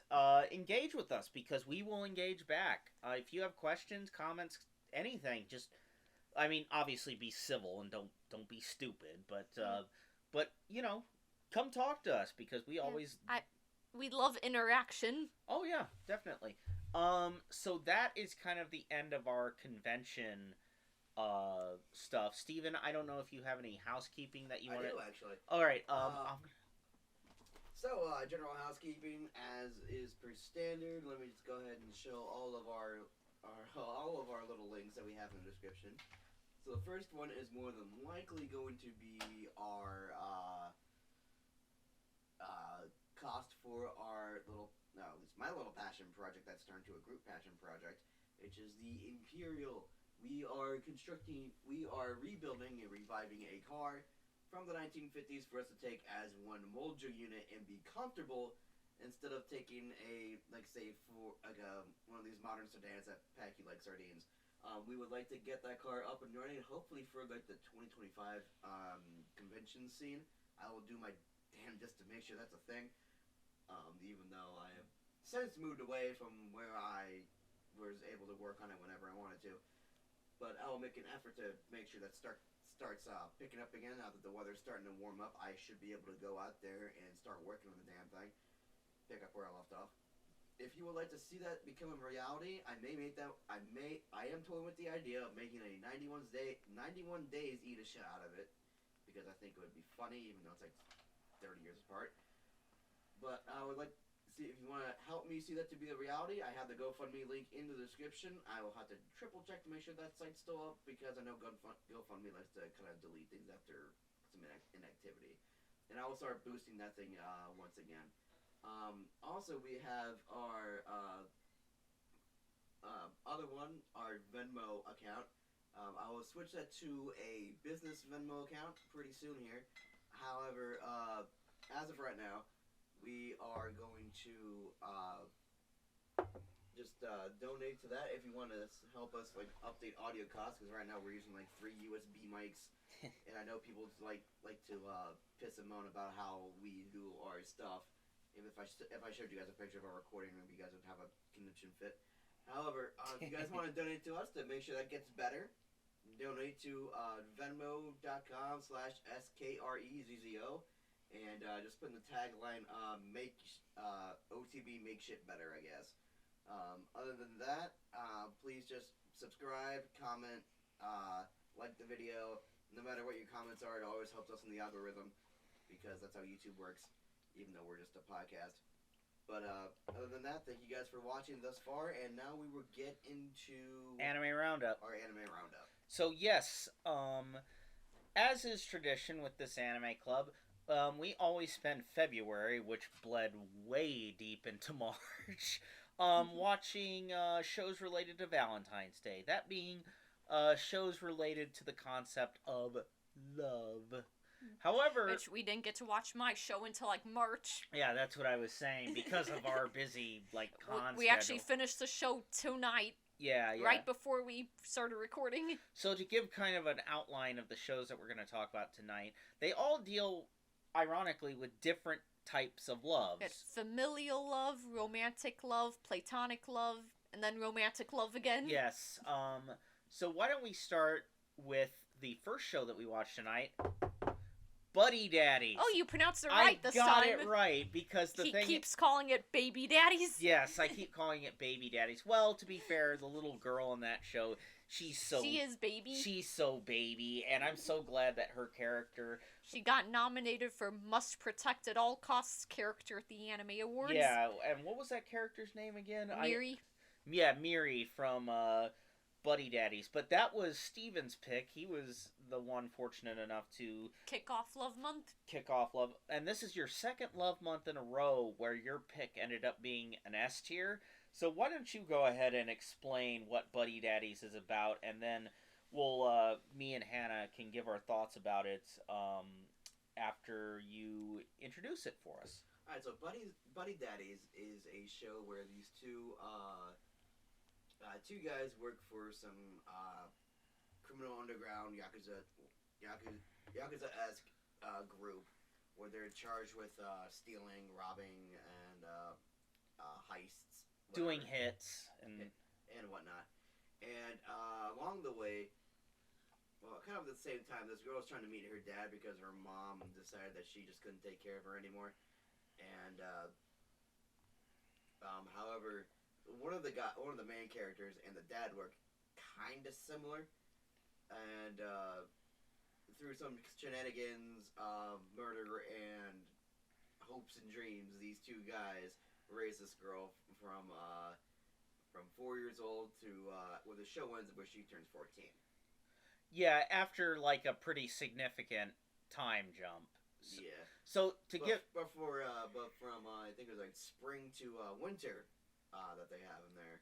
No, it was a year. It was a year because they got her like right near Christmas, and then it was a year after that where they show the first year with her is where the show takes place mostly.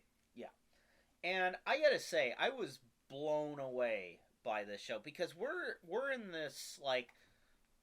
Obviously, whenever there's like a big hot anime, there are always shows that come out. You see this with any kind of entertainment trend where they try to chase like the big new thing. And obviously, the big anime right now that everyone's trying to chase is Spy Family, like in this kind of niche sort of found family, but through like kind of misunderstanding and circumstances. I think a lot of people wrote off Buddy Daddies, including me, just because they saw the premise and that Spy Family was the big thing at the time and said, oh, this is just a knockoff Spy Family, but just as we watched it, just oh, this is so much different. Yeah, it's a very different kind of setup than Spy Family because it's not like it's not like Spy Family in that the family is like a fake. It's like the family is secret. Yeah. Like they have to. So the two guys, Kazuki and Ray, who are like the two career criminals that Steven was mentioning, they basically have to essentially hide the fact that they're raising this little girl named Miri. Yeah. Because if they get found out, then Like, so there'll be a target on them and Yeah. her, but also that it's like they're in a business where they could just be killed off any minute. yeah, because they're like some of the top people in what Yeah. they do. Like So basically mafia hitmen. yeah, yeah. And they do all sorts of other jobs for like the mob and everything. But what I thought was interesting about this show is like it's mainly a comedy, but man, there's some real drama Yeah. going on here. Yeah, like Kazuki's backstory. Kazuki's backstory, Ray's backstory being like the heir to like this big crime family, and also Miri's backstory with the And her with the mom mother. didn't want her until like her last moments. Well, yeah, and folks, we're getting way deep into spoiler territory, but yeah, I thought that was some of the most impactful stuff. Like when it wasn't not trying to be funny, it was being funny. It was being like very, very, very funny in certain. It's funny until it doesn't want to be. Yeah, which is always the best kind of comedy. Yeah. But like, yeah, the mom is just you meet her, and even after she gives her backstory, she's still just completely unlikable. Yeah. She's like, and you're like rooting for Kazuki and Ray to raise this little girl. And then the mom comes back basically because her boo dumped her. Yeah, and No, it's she because she found had out she, cancer. yeah, Well, then the boo dumped her. Now that we dumped her, then the cancer. yeah. Oh, okay. I think Well, she had throat cancer, so she couldn't sing anymore. And she basically made her living singing in a club. yeah, it's like if you ever seen like a 40s, 50s detective movie, like the So is the girl singing in the jazz club? yeah, she looks like that. So, but she does legit like the mom isn't after any kind of additional money or anything. She's actually quite grateful for what Yeah. Kazuki and Ray have done for her daughter, and she does legitimately want to try and build a relationship. Yeah, I think it was just kind of more like she knew she was probably gonna die from the cancer, so she just kind of wanted to make amends with her daughter. Yeah, but the tragic thing was that Miri didn't even realize that her mom didn't even want her. You know what I mean? Yeah. She's so blissfully unaware, and I will say that Steven, would you agree with me that there's a lot of good drama, like in Buddy Daddies? Yeah, that's what I actually really liked about this show. It knew how to command the tone really well with the comedy focus, like family comedy, and then like really shift into heavy drama. Yeah, and because the stuff with the mom is probably the heaviest stuff there. That and like Ray's family Yeah. is pretty And heavy. then there's Yeah. Kazuki's backstory where he had a wife and like she was pregnant. Like he was so excited to be a dad, but then she ended up getting killed in the crossfire. Yeah. I mean, it's just and it's so good. But I will say to focus on sort of the lighter side of this, there's just a lot of good comedy. A lot of good physical comedy in this. Like Muri's preschool sports festival. Yeah, and like the Ray. Like the little boy in the class she became friends with. Like, oh, hold up. yeah. And like her just being like a nuisance, like around the house early on, like one of the dads sleeps in the bathtub, and in a really cute like display, like Miri joins him in the bathtub, which was super sweet.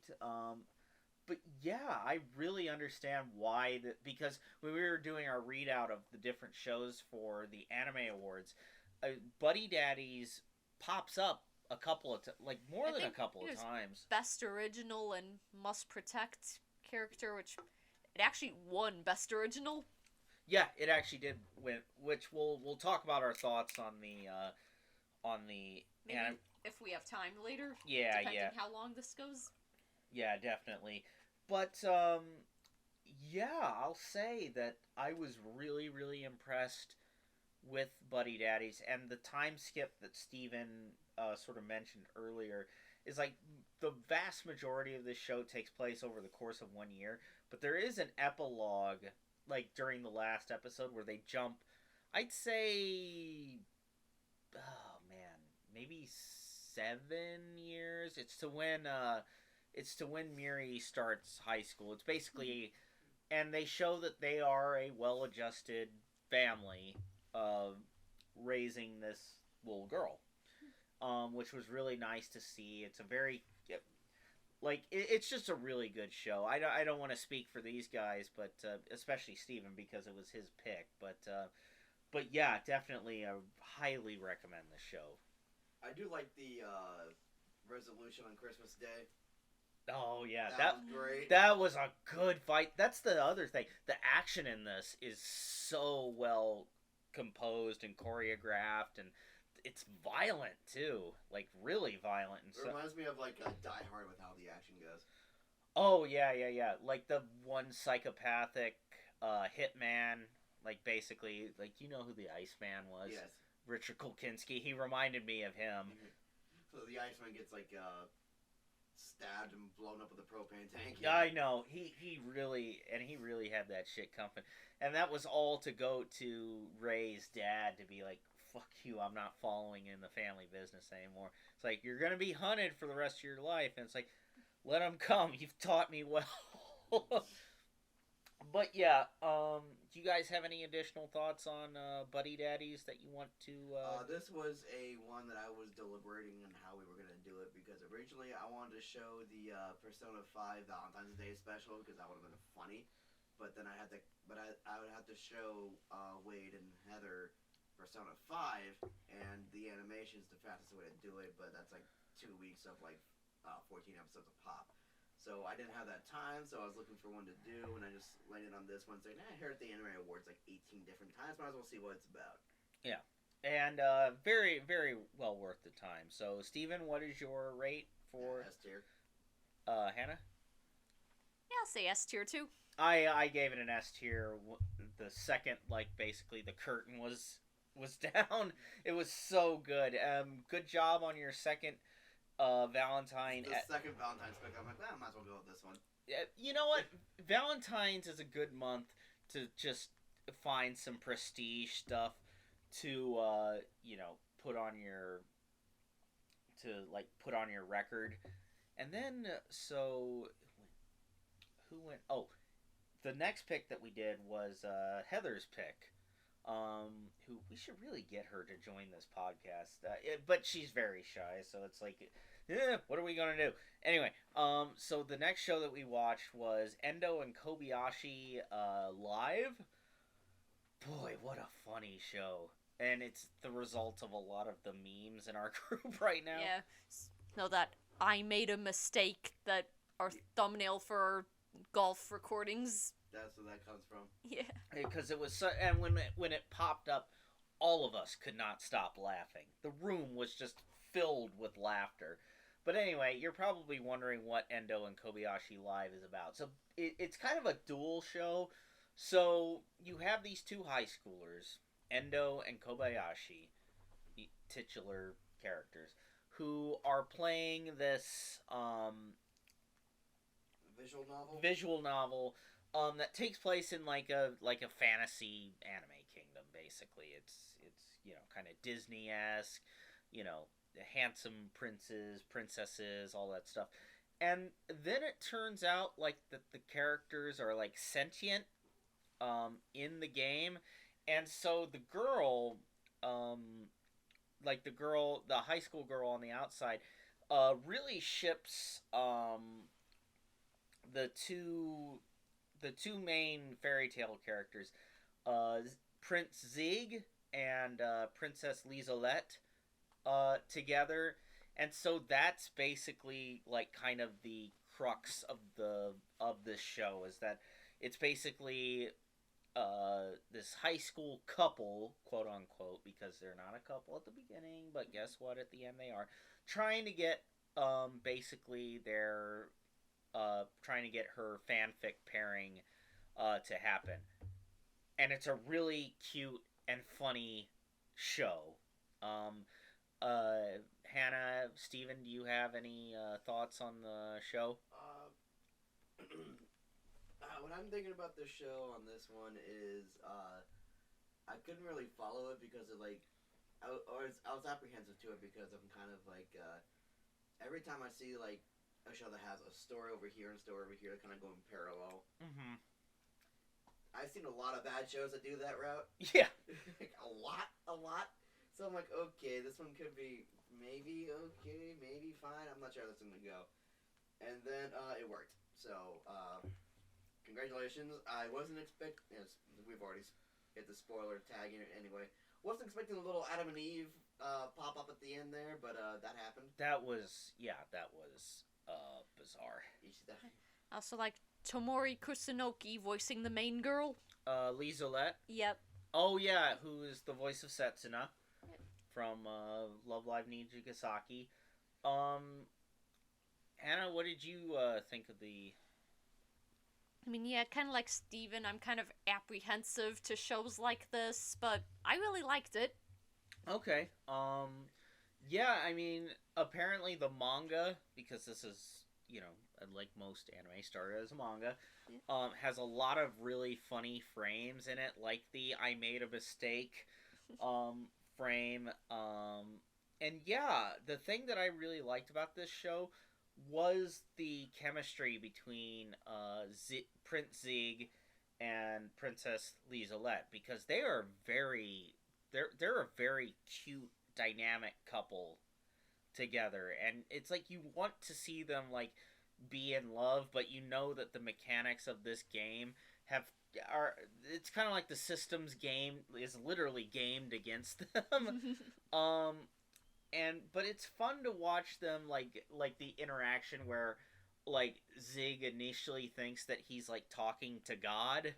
And when What's a tsundere? Yeah, that they're everything's in French too. Yeah, it's like say tsundere just written in French. Yeah, it's literally like RAIS for Ray. Like how you would like Frenchify that kind of word, which was, well, obviously it was hilarious.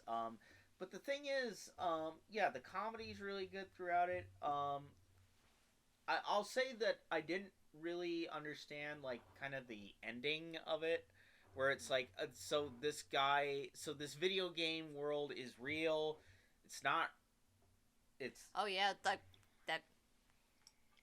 guy that's the reincarnation of one of the characters that exists in the real world and stuff. They didn't really explain that guy's deal until like the last minute. Yeah, it was super. It was kind of confusing, not gonna lie. But to be fair, the show isn't really about that. It's more about the comedy of like all of these different mismatched like kind of. Yeah.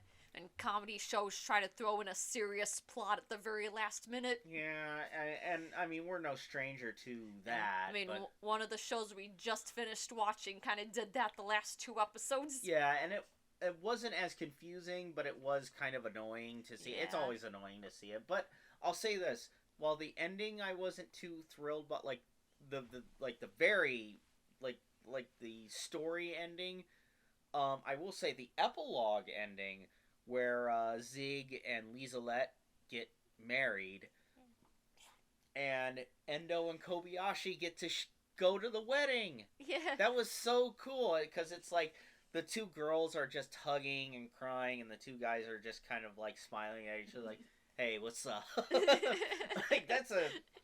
and it's like, oh, they got married, and like...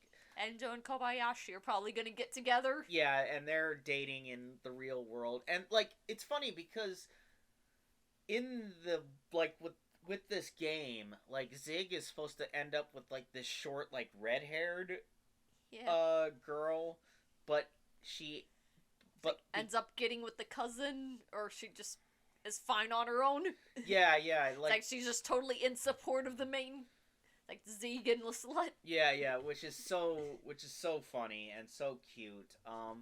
So yeah, I gave it an A tier. Yep, same. Same here. So yeah, Endo and Kobayashi, we have A tiers all around. And then the next show that we picked was something we watched in preparation for the Studio Key panel. yes, which I'm happy that we did, because after Rewrite, we really needed something that was Something actually good. yes, we needed something that didn't suck from Studio Key. But fortunately we got it. Little Busters. Or at least we watched the first Little Busters, because I think there's a second one too. Yeah, the first season of Little Busters, which was enough to make us like be able to speak authoritatively on Little Busters. But I really liked it. Like, in terms of it kind of reminded me of Angel Beats in a lot of ways. Like, it felt like Angel Beats without kind of like the dark like overtone of like, oh, all these kids are dead. No. That all these kids are alive. Don't worry. And there's some, Steven could attest to this, but there's a lot of out of pocket dialogue amongst these high schoolers. Oh god, it's great. Like how we got Greg Ayers voicing it. I mean, Greg Ayers usually voices the best friend characters in Key shows, but this one is one that's totally different. Yeah, and it's actually a muscly guy. He's still a best friend. Yeah, and he is, but really not expecting Greg Ayers to voice a muscly character. yeah, especially in Key Voice a character that's not a twink. Yeah, in Key shows, they have a very Greg Ayers' character has a very specific look. You have Sunahara from Clannad. And the guy from Canon, which are both Yuichi. blonde hair boys. Yeah, Yuichi. Yuichi was the main character. Or, Like June. Kitagawa. Yeah.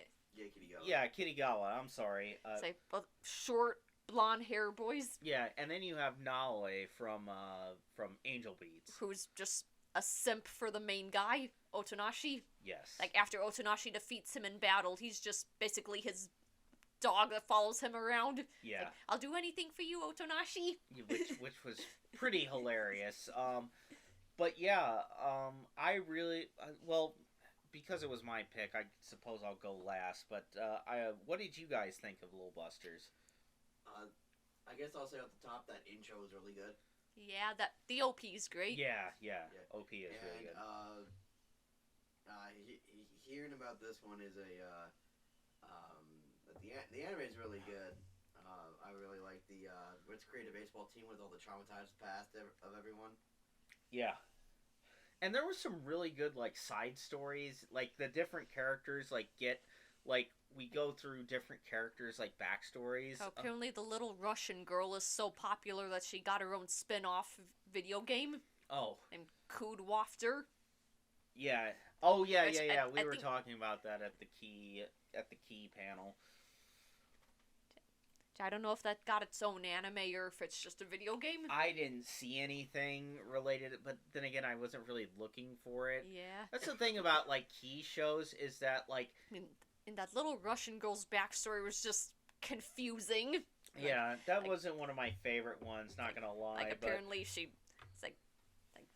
like my mom's an astronaut and she's going up in this rocket that's gonna launch tomorrow, and they watch the broadcast on TV and the rocket just challengers.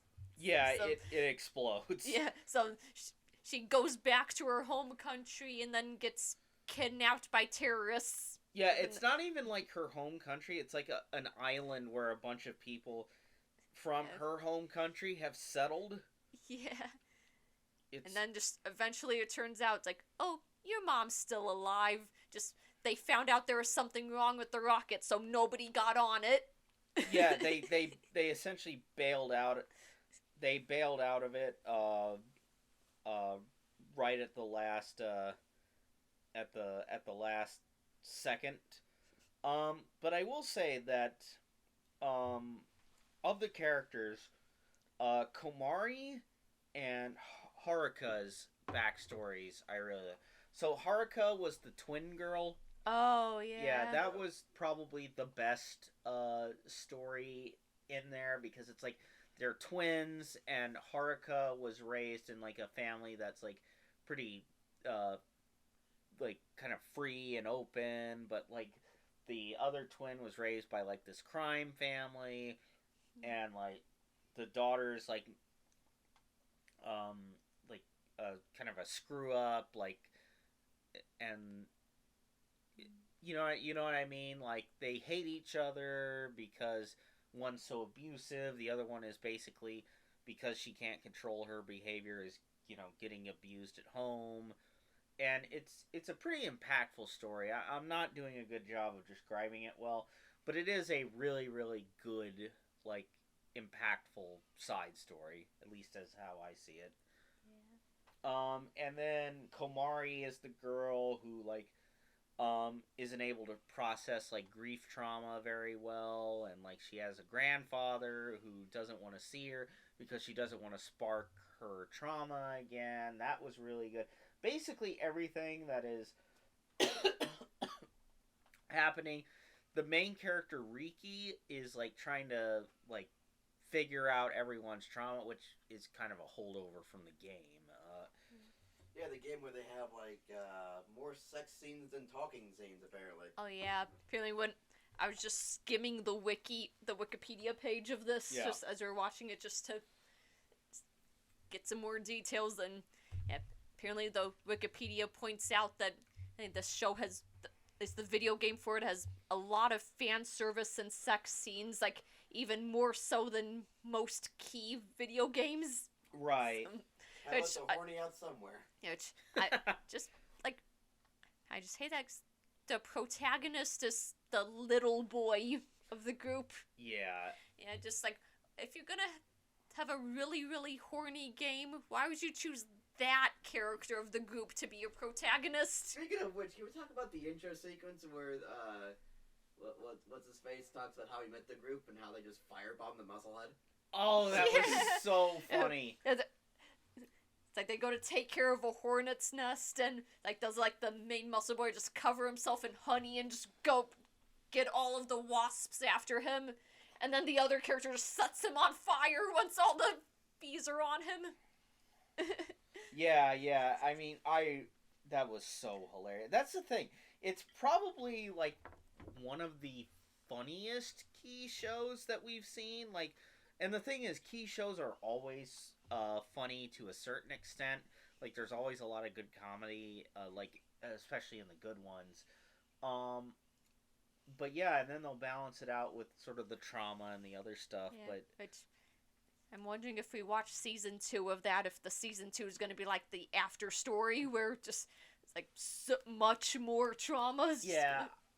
My only thing to that would be, I feel like we would have heard something about Little Busters being like that sad, because Clannad sort of cemented itself as being like the saddest anime ever, and now everyone knows about it. I feel like we would have heard something about Little Busters like coming out of nowhere and doing the same, but it could be. It could be. I mean, that's never know. One of the ones that nobody talks about. Yeah, it could. You never know. I mean, sleeper hits. Yeah. So yeah, why don't we cap off Little Busters, and I mean, what are we thinking for ranking? Think about A tier. Yeah, I think A, B, around that. Yeah, I'm thinking like either low A, maybe high B tier. It's definitely a good show, and I do recommend watching it. But to give a full, complete picture, you might have to wait for us to watch Little Busters Season 2, which may take some time, considering the way our club moves. But in any case, let's move on to the last, but certainly not least, show of what we've seen in the past few weeks. Hannah, I will turn it over to you. So, my Love Month pick, which I've been waiting almost a year to watch, was Ore Monogatari, known in English as My Love Story, which is one about this big boy named Takeo, who is this huge guy. All the guys at his school love him. A lot of the girls think he's ugly, but he's just a giant boy with a heart of gold. Yes, yes. And he just minding his own business one day, and then just sees this one girl's getting groped on a train, so he basically just beats up the groper. And brings him to the police station. I know, him, his best friend, and the girls bring the groper to the police station, and it's like the groper says, like, no, the girl was asking for it, so he just pummels him into the wall. Yeah, hits him so hard he leaves like an indentation into the police desk. Yeah.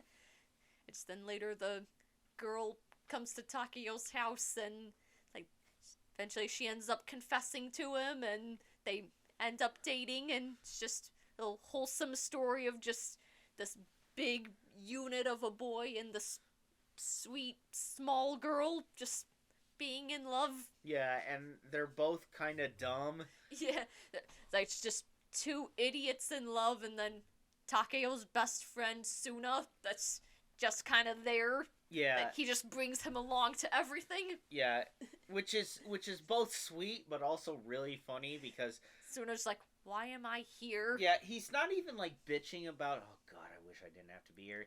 But it's just like confused, like, yeah, what why? do you need me here for? It's- Why? Yeah. it's wholesome moment, and it's like Suna's whole thing is that like he's the conventionally handsome guy that's like the typical shoujo anime main protagonist boy. It's like so apparently all the girls at the school are in love with him, but he rejects every single one. Which eventually Takeo just asks him why he does that. It's like if he's ever actually loved anyone before, but actually turns out that pretty much every girl that's confessed to Suna, it's like turns out it's like they were shit talking Takeo. It's like calling Takeo ugly. So that's why he rejects every girl, because he doesn't want a girl that's gonna talk shit about his best friend. Which that's some cash money shit right there. Sunakawa is a real one. Yeah. You know, I have to say with Suna, he rejects him in the harshest way possible, just because they were shit talking his best friend that way. Oh yeah, and it makes that earlier scene where he's like, I'll never forget you. I will. That kind of shit. Oh god. If I can say anything about this show, it's just miscommunications.exe. Yeah, like the It's like it takes like 3 episodes for the main couple to actually get together, because it's like first 3 episodes Takeo just thinks like, oh, she's in love with Suna, I'm just gonna let them be together. Then just eventually it takes like the main girl coming over to Suna's house while Takeo's just hiding under the bed, where it's like Suna, I'm in love with Takeo. Can you say that louder? Say it louder. With the full chest. Yeah. That was so hilarious. It's like has her say it like 3 times, like, okay, Takeo, you can come out now. Yeah. And it wasn't even like a planned like gotcha. It's like Sunakawa saw his out and took it. It's like, say, hey, what was the girl's name?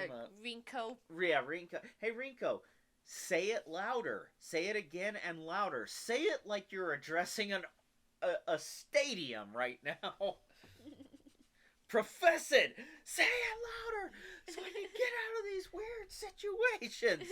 Didn't help that after that confession he got cellophane taped and yeah. Oh yeah, the like, saran wrap moment. It's like, Suna, help! I don't know how to kiss a girl. I need to practice. Just like, I don't want to practice with you. It's like, here, like pulls out saran wrap. Like, here, our lips won't touch. It's fine. It's not gay if it's practice. And then later in the show, hey Suna, have you ever kissed anyone? And he just looks like he's it's like has a flashback to the saran wrap scene. Vietnam flashback. Yeah. You hear like "Paint It Black" by the Rolling Stones playing. Fortunate son. Yeah. I guess the only thing about this show that I kind of really disliked would be kind of like the end of Kobayashi and Endo. Oh yeah, the very last 2 episodes of Oi Monogatari, they doing a thing where Rinko gets a job at a pastry shop, but then like when the main pastry chef's there ends up falling for her and then sees Takeo and like I'm gonna confess to her after I win this contest. She deserves somebody like me more than you. Yeah. And then it all gets settled at the last episode where it's like the other dude confesses and she's like, no, I like Takeo. Which, who wouldn't like Takeo? Takeo, He's a good boy. he really is, and like he's such a sweet character. And also, what another great performance by Andrew Chris. Love. Oh, I almost said Chris Love. I think I was thinking of Chris Patton. Andrew Love, yeah, absolutely gives another fantastic performance. You probably know him from anime like Akio in Clanad and Centauro in Kids on the Slope. Yeah, and he brings it once again as main Takeo. main lovable boy Takeo. And I will say that like Takeo is a really good main character, but also Sunakawa never like becomes like jealous or hateable. He's always such a good best friend. He just doesn't always have the best delivery of like, I don't mean the actor. The actor does a great Austin Tyndall. Yeah, Austin Tyndall gives a great performance as Sunakawa. It's just like his bedside manner is pretty shit, but he's like always very kind and always hypes up his friend. Like he's always just the brains to Takeo and Rinko's golden retriever energy. Yes. Because the thing is, these two characters continue to make mountains out of molehills. Yeah. And not like they're getting mad at each other, but like they're getting mad at like themselves. Like they just get mad at themselves because they think somebody else is gonna steal the other away from them. Yeah. Like, what am I doing wrong? It's like, you're not doing anything wrong. You're like, overthinking this. It's like, he's not gonna leave you. She's not gonna leave you. You two love each other. It's gonna be fine. Yeah, which I guess kind of takes out some of the steam of like being mad at the ending when that creepy pastry chef. I think it's just because the pastry chef was so creepy.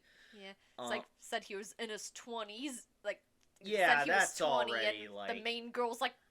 All the main characters are freshmen in high school. Yeah, which is funny because the character that Andrew Love plays, Takeo, is like literally like a 6'5", like giant. Yeah, just giant unit of a person, and he's like supposed to be like 15, 16. And he's not even like overweight or fat. He is just like muscular. Yeah, he's like incredibly strong because there was like an episode earlier on where he like blocks this giant chunk of angle iron coming down. Oh from yeah, a I think crane.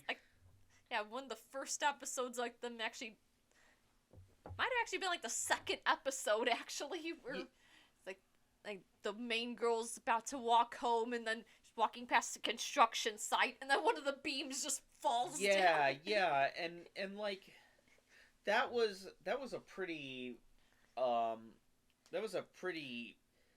Yeah, I wonder what it is. Impressive display of strength there, you know?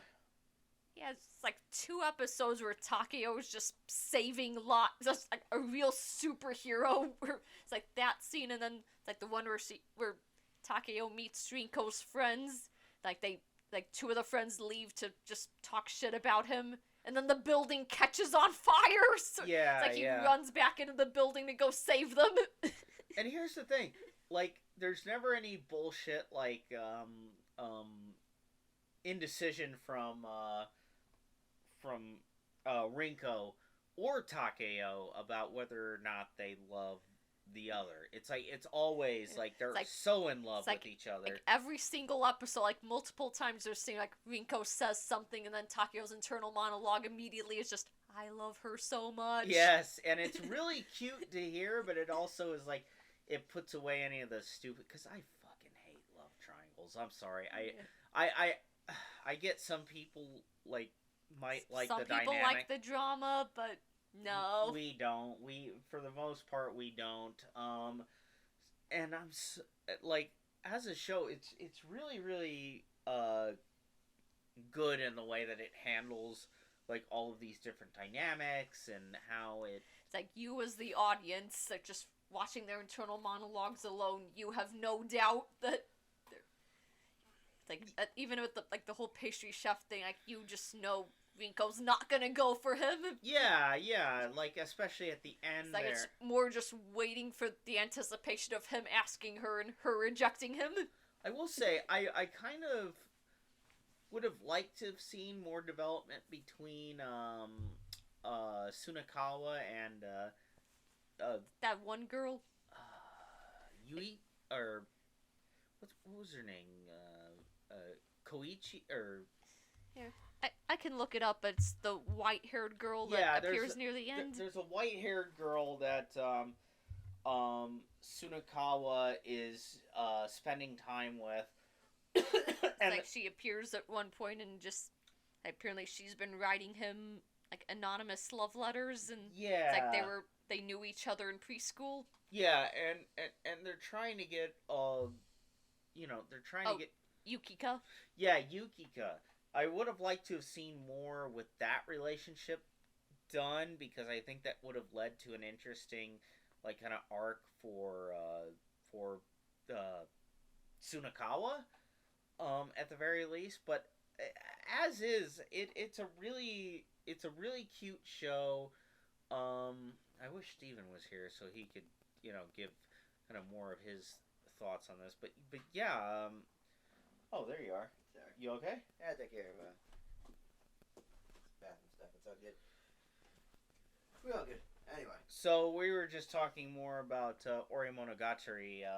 We're curious. Do you have any like things that really stood out to you about the show?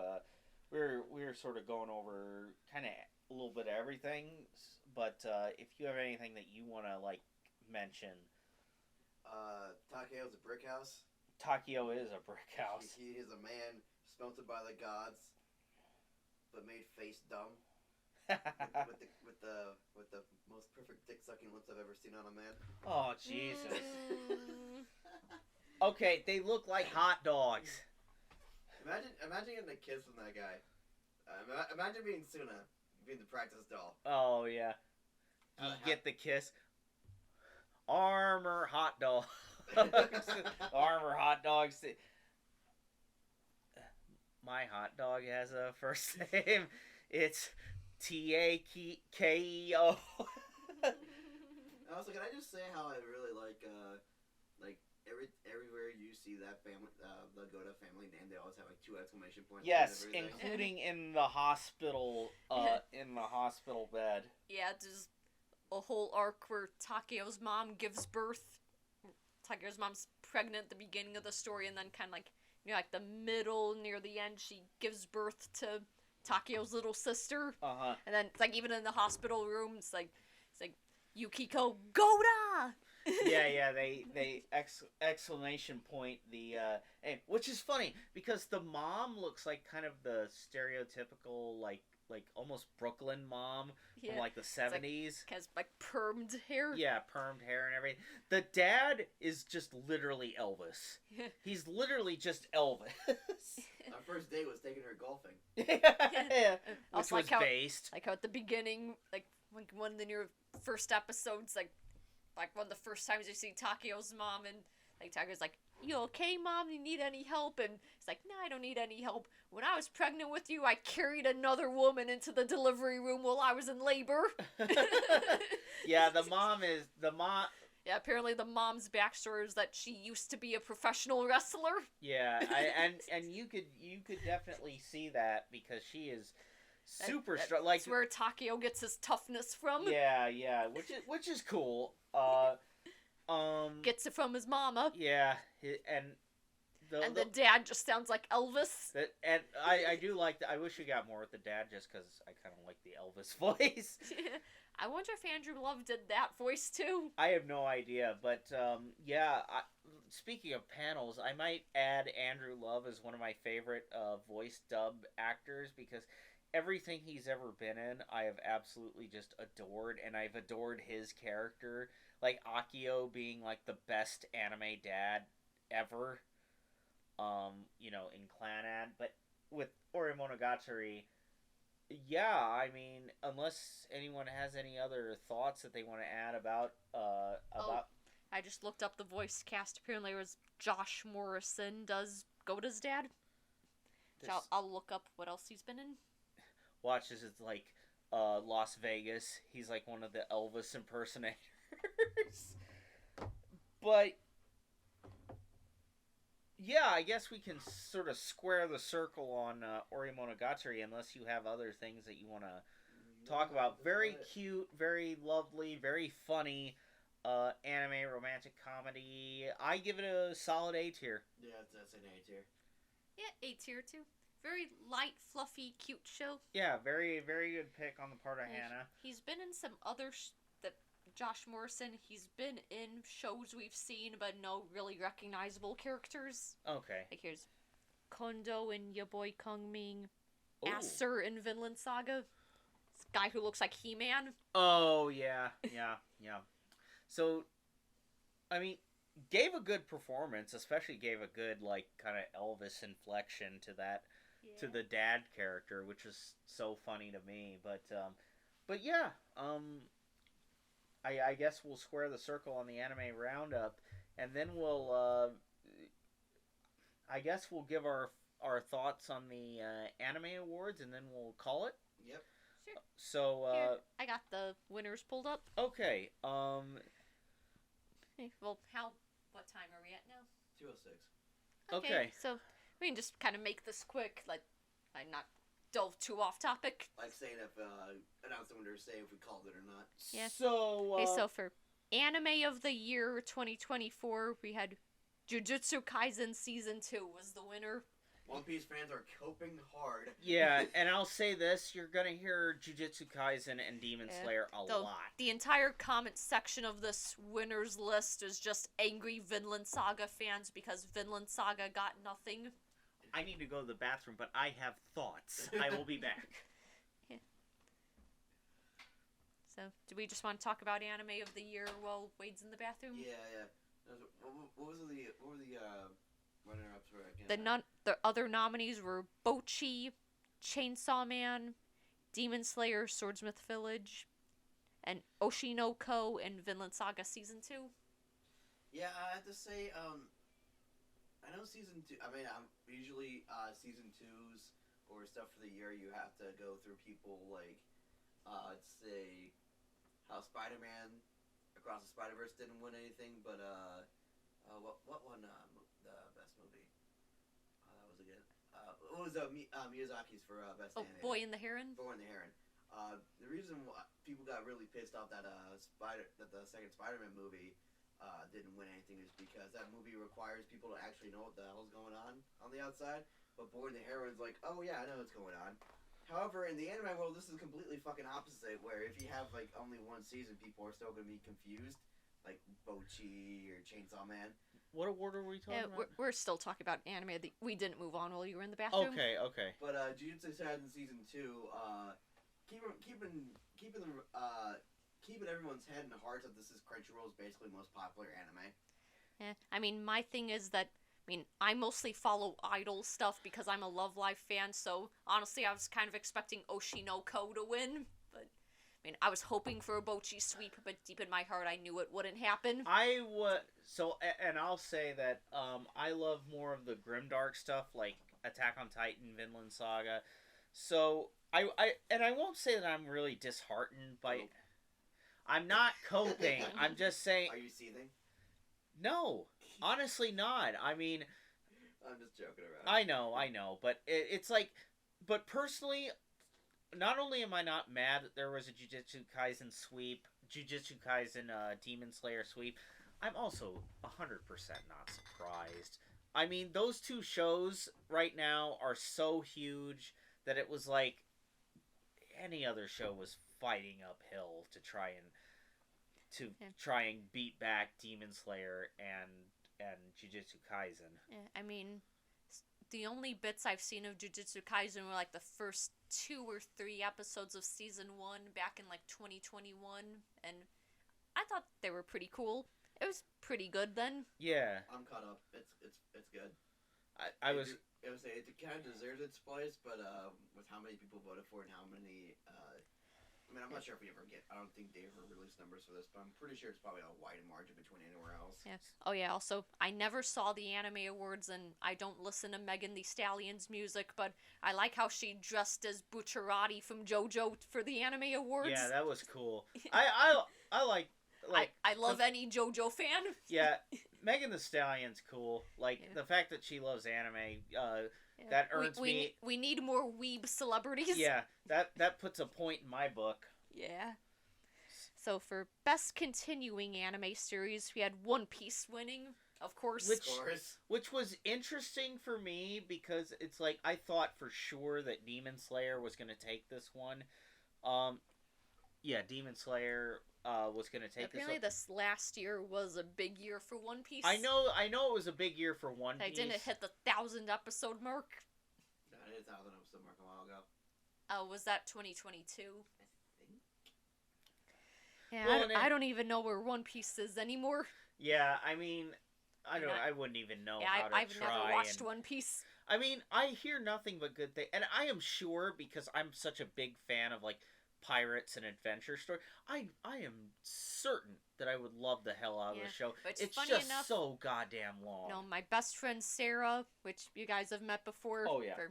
her New Year's resolution was to watch all of One Piece. God help her. She's already caught up. Wow. Yeah, which apparently what she did is just her day was pretty much just go to work, come home, watch One Piece, go to bed, repeat.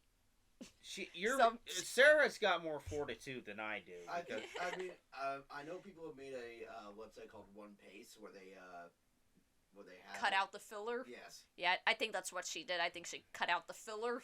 that's All what right. you do. What's the next category? Best new series was Chainsaw Man. Can't complain about Yeah, that. no notes. No notes. I will say that it was nice to see some of the other shows like Bocchi the Rock be nominated, but can't complain. Love Chainsaw Man. Yeah. Best film, Suzume. No that's, notes. That's the only one we've seen that was a nominee. Yeah, we so- can't really comment on any of the Yeah. other ones. Are any of the Glad other it won, I guess. are any of the other ones franchise films? Kaguya-sama, Black Clover, Psycho-Pass, Slam Dunk. I can't believe Psycho-Pass is actually getting nominated for these things after season 3's horrible shit. Okay. Oh yeah, I think wasn't the main character of season 3 that one super bitch. The super bitch, yeah. All right. Right, best original, Buddy Daddies. Okay. Oh, I yeah. mean we did a whole segment about Buddy Daddies in our show. So I know there's three nominees on this list or shows I want to show for club someday. one of them's Birdie Wing, right? Yeah, Birdie. Which didn't you say that's gonna be your Yeah, next that's gonna one? be my next pick. Because guess what? Golf season is back, baby. Yeah. There's also Akiba, Maid War, and Do It Yourself for ones that Oh, I also want to see. speaking Oh, Golf. I've heard of Do It Yourself. Yeah, I think it's like a girl who wants to build a shelf, so she joins her school's yeah. baking club. And like I'm down for that yeah, kind of stuff. I mostly want to show that because I saw somebody describe the plot synopsis of that. It's like, oh, that sounds totally Wade core. Speaking of golf, the last bit of housekeeping I completely fucking forgot. We may be videotaping these when it gets warmer, as in after April, or maybe during April. When the wind decides to cooperate with Yeah. us, Yeah, as because of- there's no way we would have been able to record like the weekend we took Hannah out to golfing. Also because one warm and two we really need to get the rust. We're using these next couple items for warm ups. Yeah, because we need to warm up. Oh yeah, and also speaking of golf, Oi Tunbo is a show that's I coming heard out about in that. April, which that's probably gonna be one I'm just gonna keep up with every week on my own. Oh Like yeah. probably that and Nijion. Probably just gonna watch those on my own as they come Aw, out yeah, every week. Ninjion. Yeah, just because I'm excited for those ones. Yeah. Also, Akiba Maid Wars, one that I really want to watch, just because it's like maid cafes in Akihabara, but like at night they're like actual gangs, like doing drive-bys. and Yeah, stuff. yeah. Alright, next. Yeah, best animation, Demon Slayer, Swordsmith Village. Yeah. Not surprised. Not surprised. Ufotable deserves it. Yeah, not surprised. I will say that just because we knew that there was going to be a Jujutsu Kaisen Demon Slayer sweep. That does not mean that we are bitter or salty at Jujutsu Kaisen or Demon Slayer. I'm sure if the two of us watched Jujutsu Kaisen, we'd like it. Because Steven has watched Jujutsu Kaisen, and all three of us have seen Demon Slayer, and we love it. So we would just be hypocrites if we did. Like, oh man, Demon Slayer shouldn't have won. It's like, bruh. I mean, be honest with yourself. I'm a bit sad Mob Psycho got robbed again, but it's not as bad as 2016. It's more of a matter of like, okay, did Demon Slayer or Jujutsu Kaisen need all of the like? Yeah. Yes, it did. It's not as bad as 2016 when Yuri on on who you Ice ask. literally won everything. Yeah, Yuri on Ice winning anything that year was undeserved. And best character design, we had Jujutsu Kaisen. Of course. Best character design. Yep. Okay. With Maharaga the Opstaba. Yeah. Stop. Oh, did you see that Glorb put out a new song today? Oh, new today? Yeah. Well, we know what we're doing after this. Gotta listen to that before we take you home. And best director, Shota Goshozono for Jujutsu Kaisen. Yeah, Fair enough. Yeah. Best cinematography, Jujutsu Kaisen. Of course. I haven't seen a frame from the show. The cinematography. Cinematography. Oh, God. Best art direction, Demon Slayer. Yeah. I definitely see that. Like, thinking about the animation of that season of Demon Slayer, like, the way that they animate the Swordsmith Village is really fucking cool. So I'm down for it. Best romance, Horimiya, The Missing Pieces. But I mean, I like Horimiya. Yeah. I just haven't seen that. Yeah. And from what I know, The Missing Pieces just they went back and adapted the bits they had to cut out of the story. Like apparently there's a whole arc where the little blonde-haired girl sees Miyamura like in his like pierced up. Yeah. It's like she sees him like that and falls in love with him like that, but like doesn't realize it's him. Oh, okay. So, it's a whole little story about that too. It's like other little stuff that they cut out of the original anime for time, but just when the original just took off and became beloved, they just made a little side anime just adapting that. Yeah. And yeah, I mean I never saw any of the ones that are on this list. I haven't either. Same. Yeah, so I guess we can just move on from that. Yeah. Best comedy, Spy Family. Yeah, Yeah. I give that. But Bocchi the Rock and Buddy Daddies are on there, and they deserve some recognition. Well, Buddy Daddies has gotten some recognition. Bocchi will be getting some recognition in this list, I know. I think Bocchi won one thing. Right. Best action, Jujutsu Kaisen. That one's more of a meh thing, but then again, whatever the competition for it Up was against Attack on Titan, Bleach, Chainsaw Man, Demon Slayer, and One Piece. So pretty much all of the big animes. So I'll say this. I haven't seen Jujutsu Kaisen, obviously. It's going to have to do a hell of a lot to catch up with Chainsaw Man, because I think Chainsaw Man should have won that. Chainsaw Man should have won that. Jujutsu Kaisen's in this one. Once they hit about episode 17, the animation quality kind of dipped because overworked, and then everyone decided, hey, fuck this, I quit. And seeing Bleach on, I know Bleach got a new anime, The 1,000-Year Blood War, but just seeing Bleach on a list again just feels like I'm back in 2010. So yeah, I'm not knocking Jujutsu Kaisen, but it better be doing some pretty impressive stuff to catch up with Chainsaw Man. Most of Jujutsu Kaisen is just Gojo Simps, so yeah. Yeah, everyone's horny for the white-haired guy, of course. Everyone's horny for the new Kakashi. It's all good. Best fantasy, Demon Slayer. Nice. Yeah, that's fine. I personally would agree with that. And I'm just sad Ranking of Kings got put down just because, I mean, I haven't finished Ranking of Kings. I saw like 10 episodes of the first season back at my friend Wyatt's house, but I hear Ranking of Kings is really good. Yeah, though. it's so cute. The Boji is the best little boy ever. Oh yeah, the little king boy. Yeah. And I haven't seen any of Ancient Magus Bride. I just know that's my mom's favorite anime. Oh, okay. Fair Okay. enough. Fair enough. Yeah. So what's after that? Best drama, Attack on Titan, the final season, the final chapter, special one. Okay. I just have to say that full title. The hilarious title So aside, season 6. yeah. I don't know if you two have seen it, but Depends how many the final seasons they made. one more season for the road. Yeah. I'm fine with it. I'm happy Attack on Titan won something, but yeah, I'm cool with it. Best slice of life, Bochi the Rock. We've even got our little Bochi on the table here. She's so happy. You can tell it by her face. Got her big win. Yep. I'm cool with that. Yeah. Like Bochi is a really good show. Yeah. I want to see it get renewed. I mean, they are getting.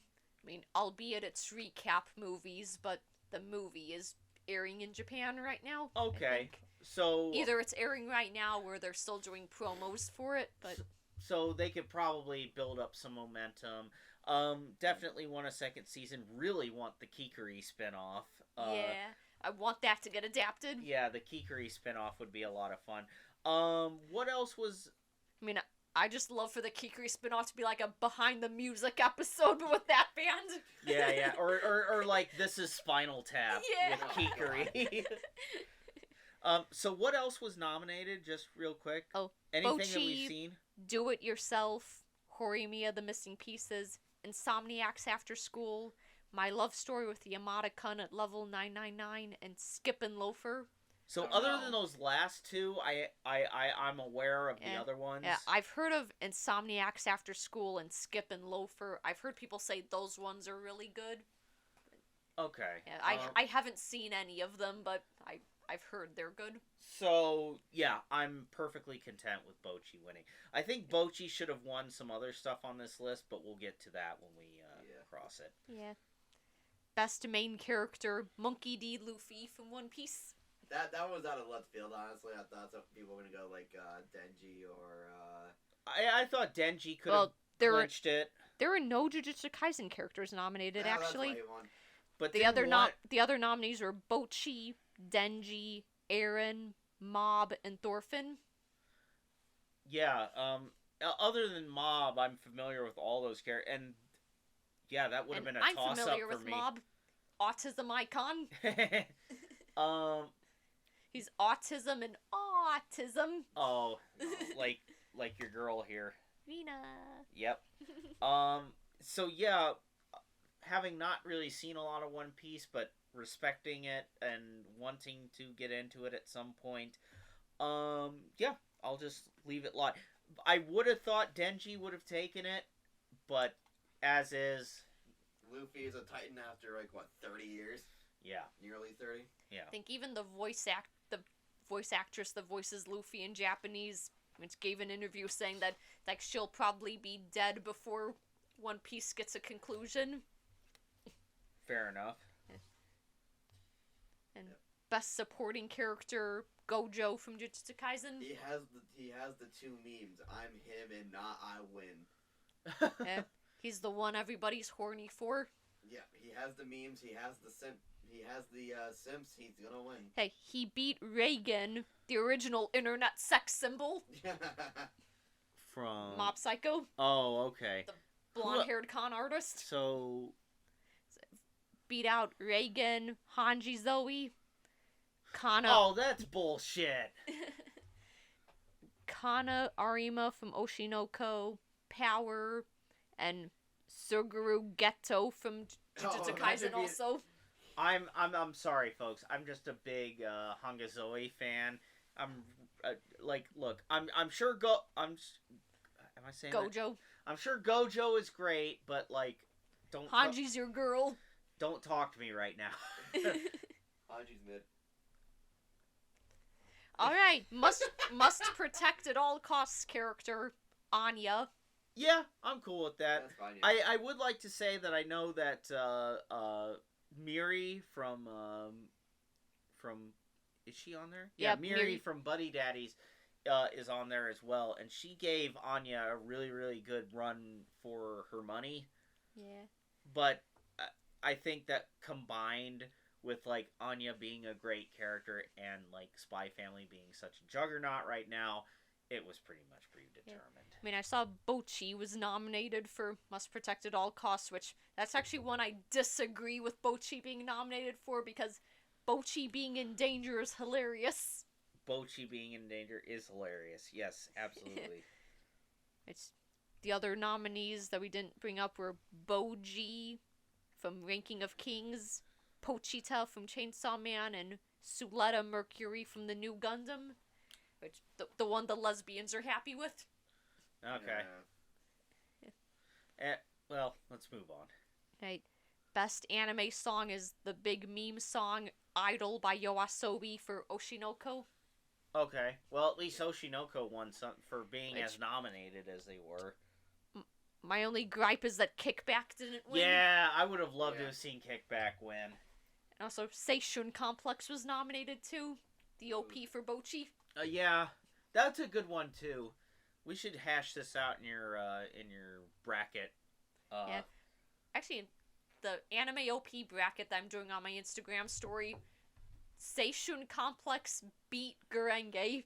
Yeah, and I was like the dissenting opinion. Yeah, saying you were no. the one person that voted Gurenge out of like the 7 people that voted. It was 1-6 Gurenge versus Seishun Complex. That's That's almost a Supreme Court decision. Yeah.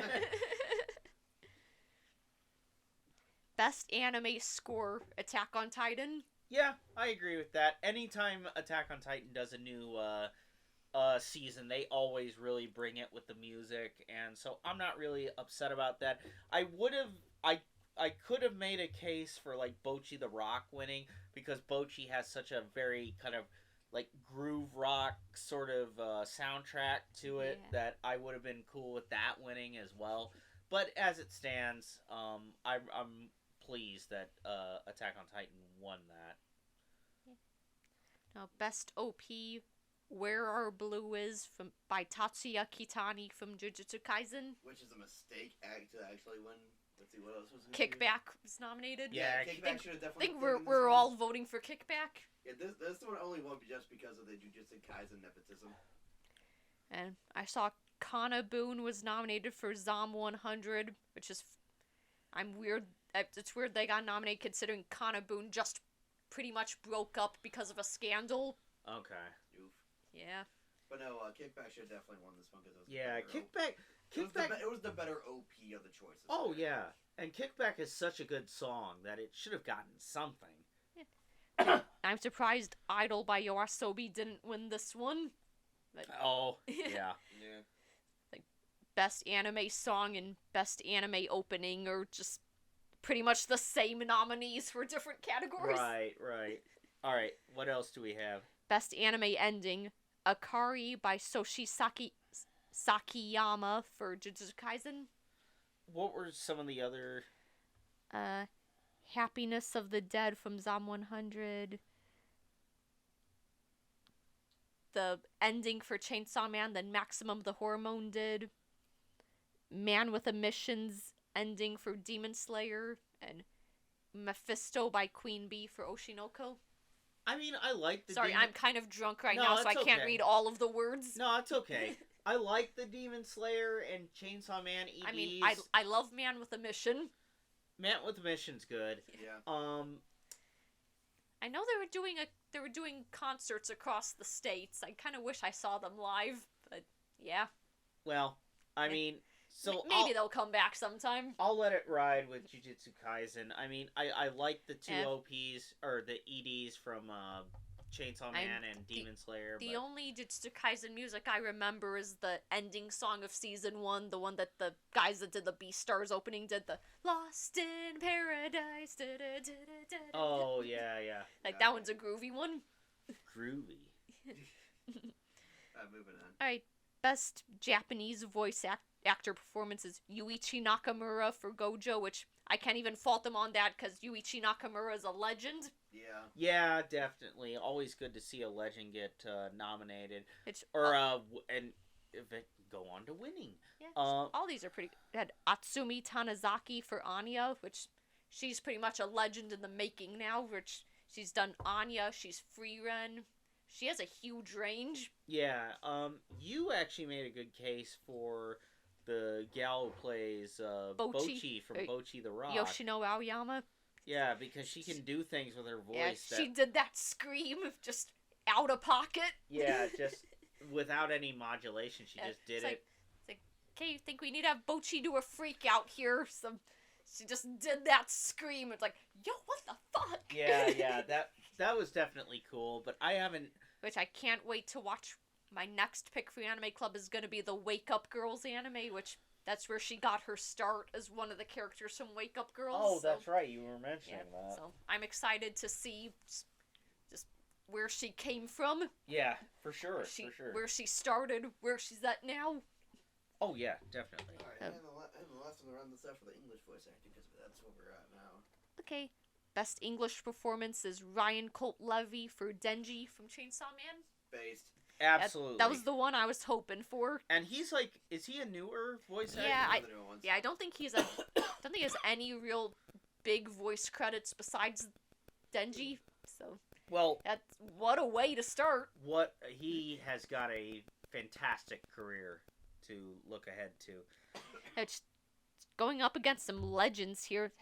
Going up against Johnny Young Bosch and Austin Tyndall. Yeah, that's huge. To go up against guys like that and come out on top for your first big role is a huge accomplishment. Johnny Young Bosch wasn't even nominated for Trigun. He was nominated for Bleach.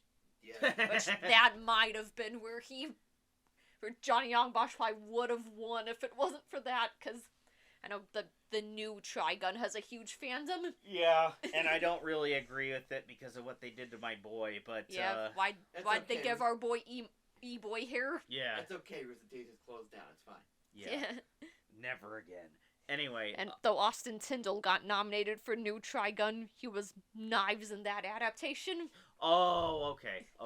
Yeah, I get you. So, I guess we've given our thoughts on how we felt the... Oh, and the other ones are just voice artists in different languages. Yeah. Which some of them are interesting, but it's like, I think that we can't really speak to those because we haven't watched those dubs. Yeah. But I am interested in Arabic anime. Because Dr. Stone won that. Talib Al-Rafai for Senku from... Here, can I read it real quick? I just want to see how you... Yeah, Talib Al-Rafai... who's the main guy from Dr. Stone. The guy who looks like Pickle Rick Jimmy Neutron? Yes. So I guess we'll call it here. Yeah, but I think we've probably gone on for way too long. Yeah. But as we say our final thoughts, thank you all for joining us tonight. It is so good to be back on the horn again, talk about anime, cons, basically all the things that we love to talk about with y'all. Happy to have finally made it to 50 subscribers. Woo! We're slowly moving on up. And we're just so happy and blessed to be on this journey. So thanks a lot. I'll let my co-hosts say their goodbyes, and then we'll call it here. So thanks. Yeah, bye. Yeah, it's been a nice time. Here's to at least 50 more. Yeah. Covers. Woo! All right. Bye-bye. Bye. Stay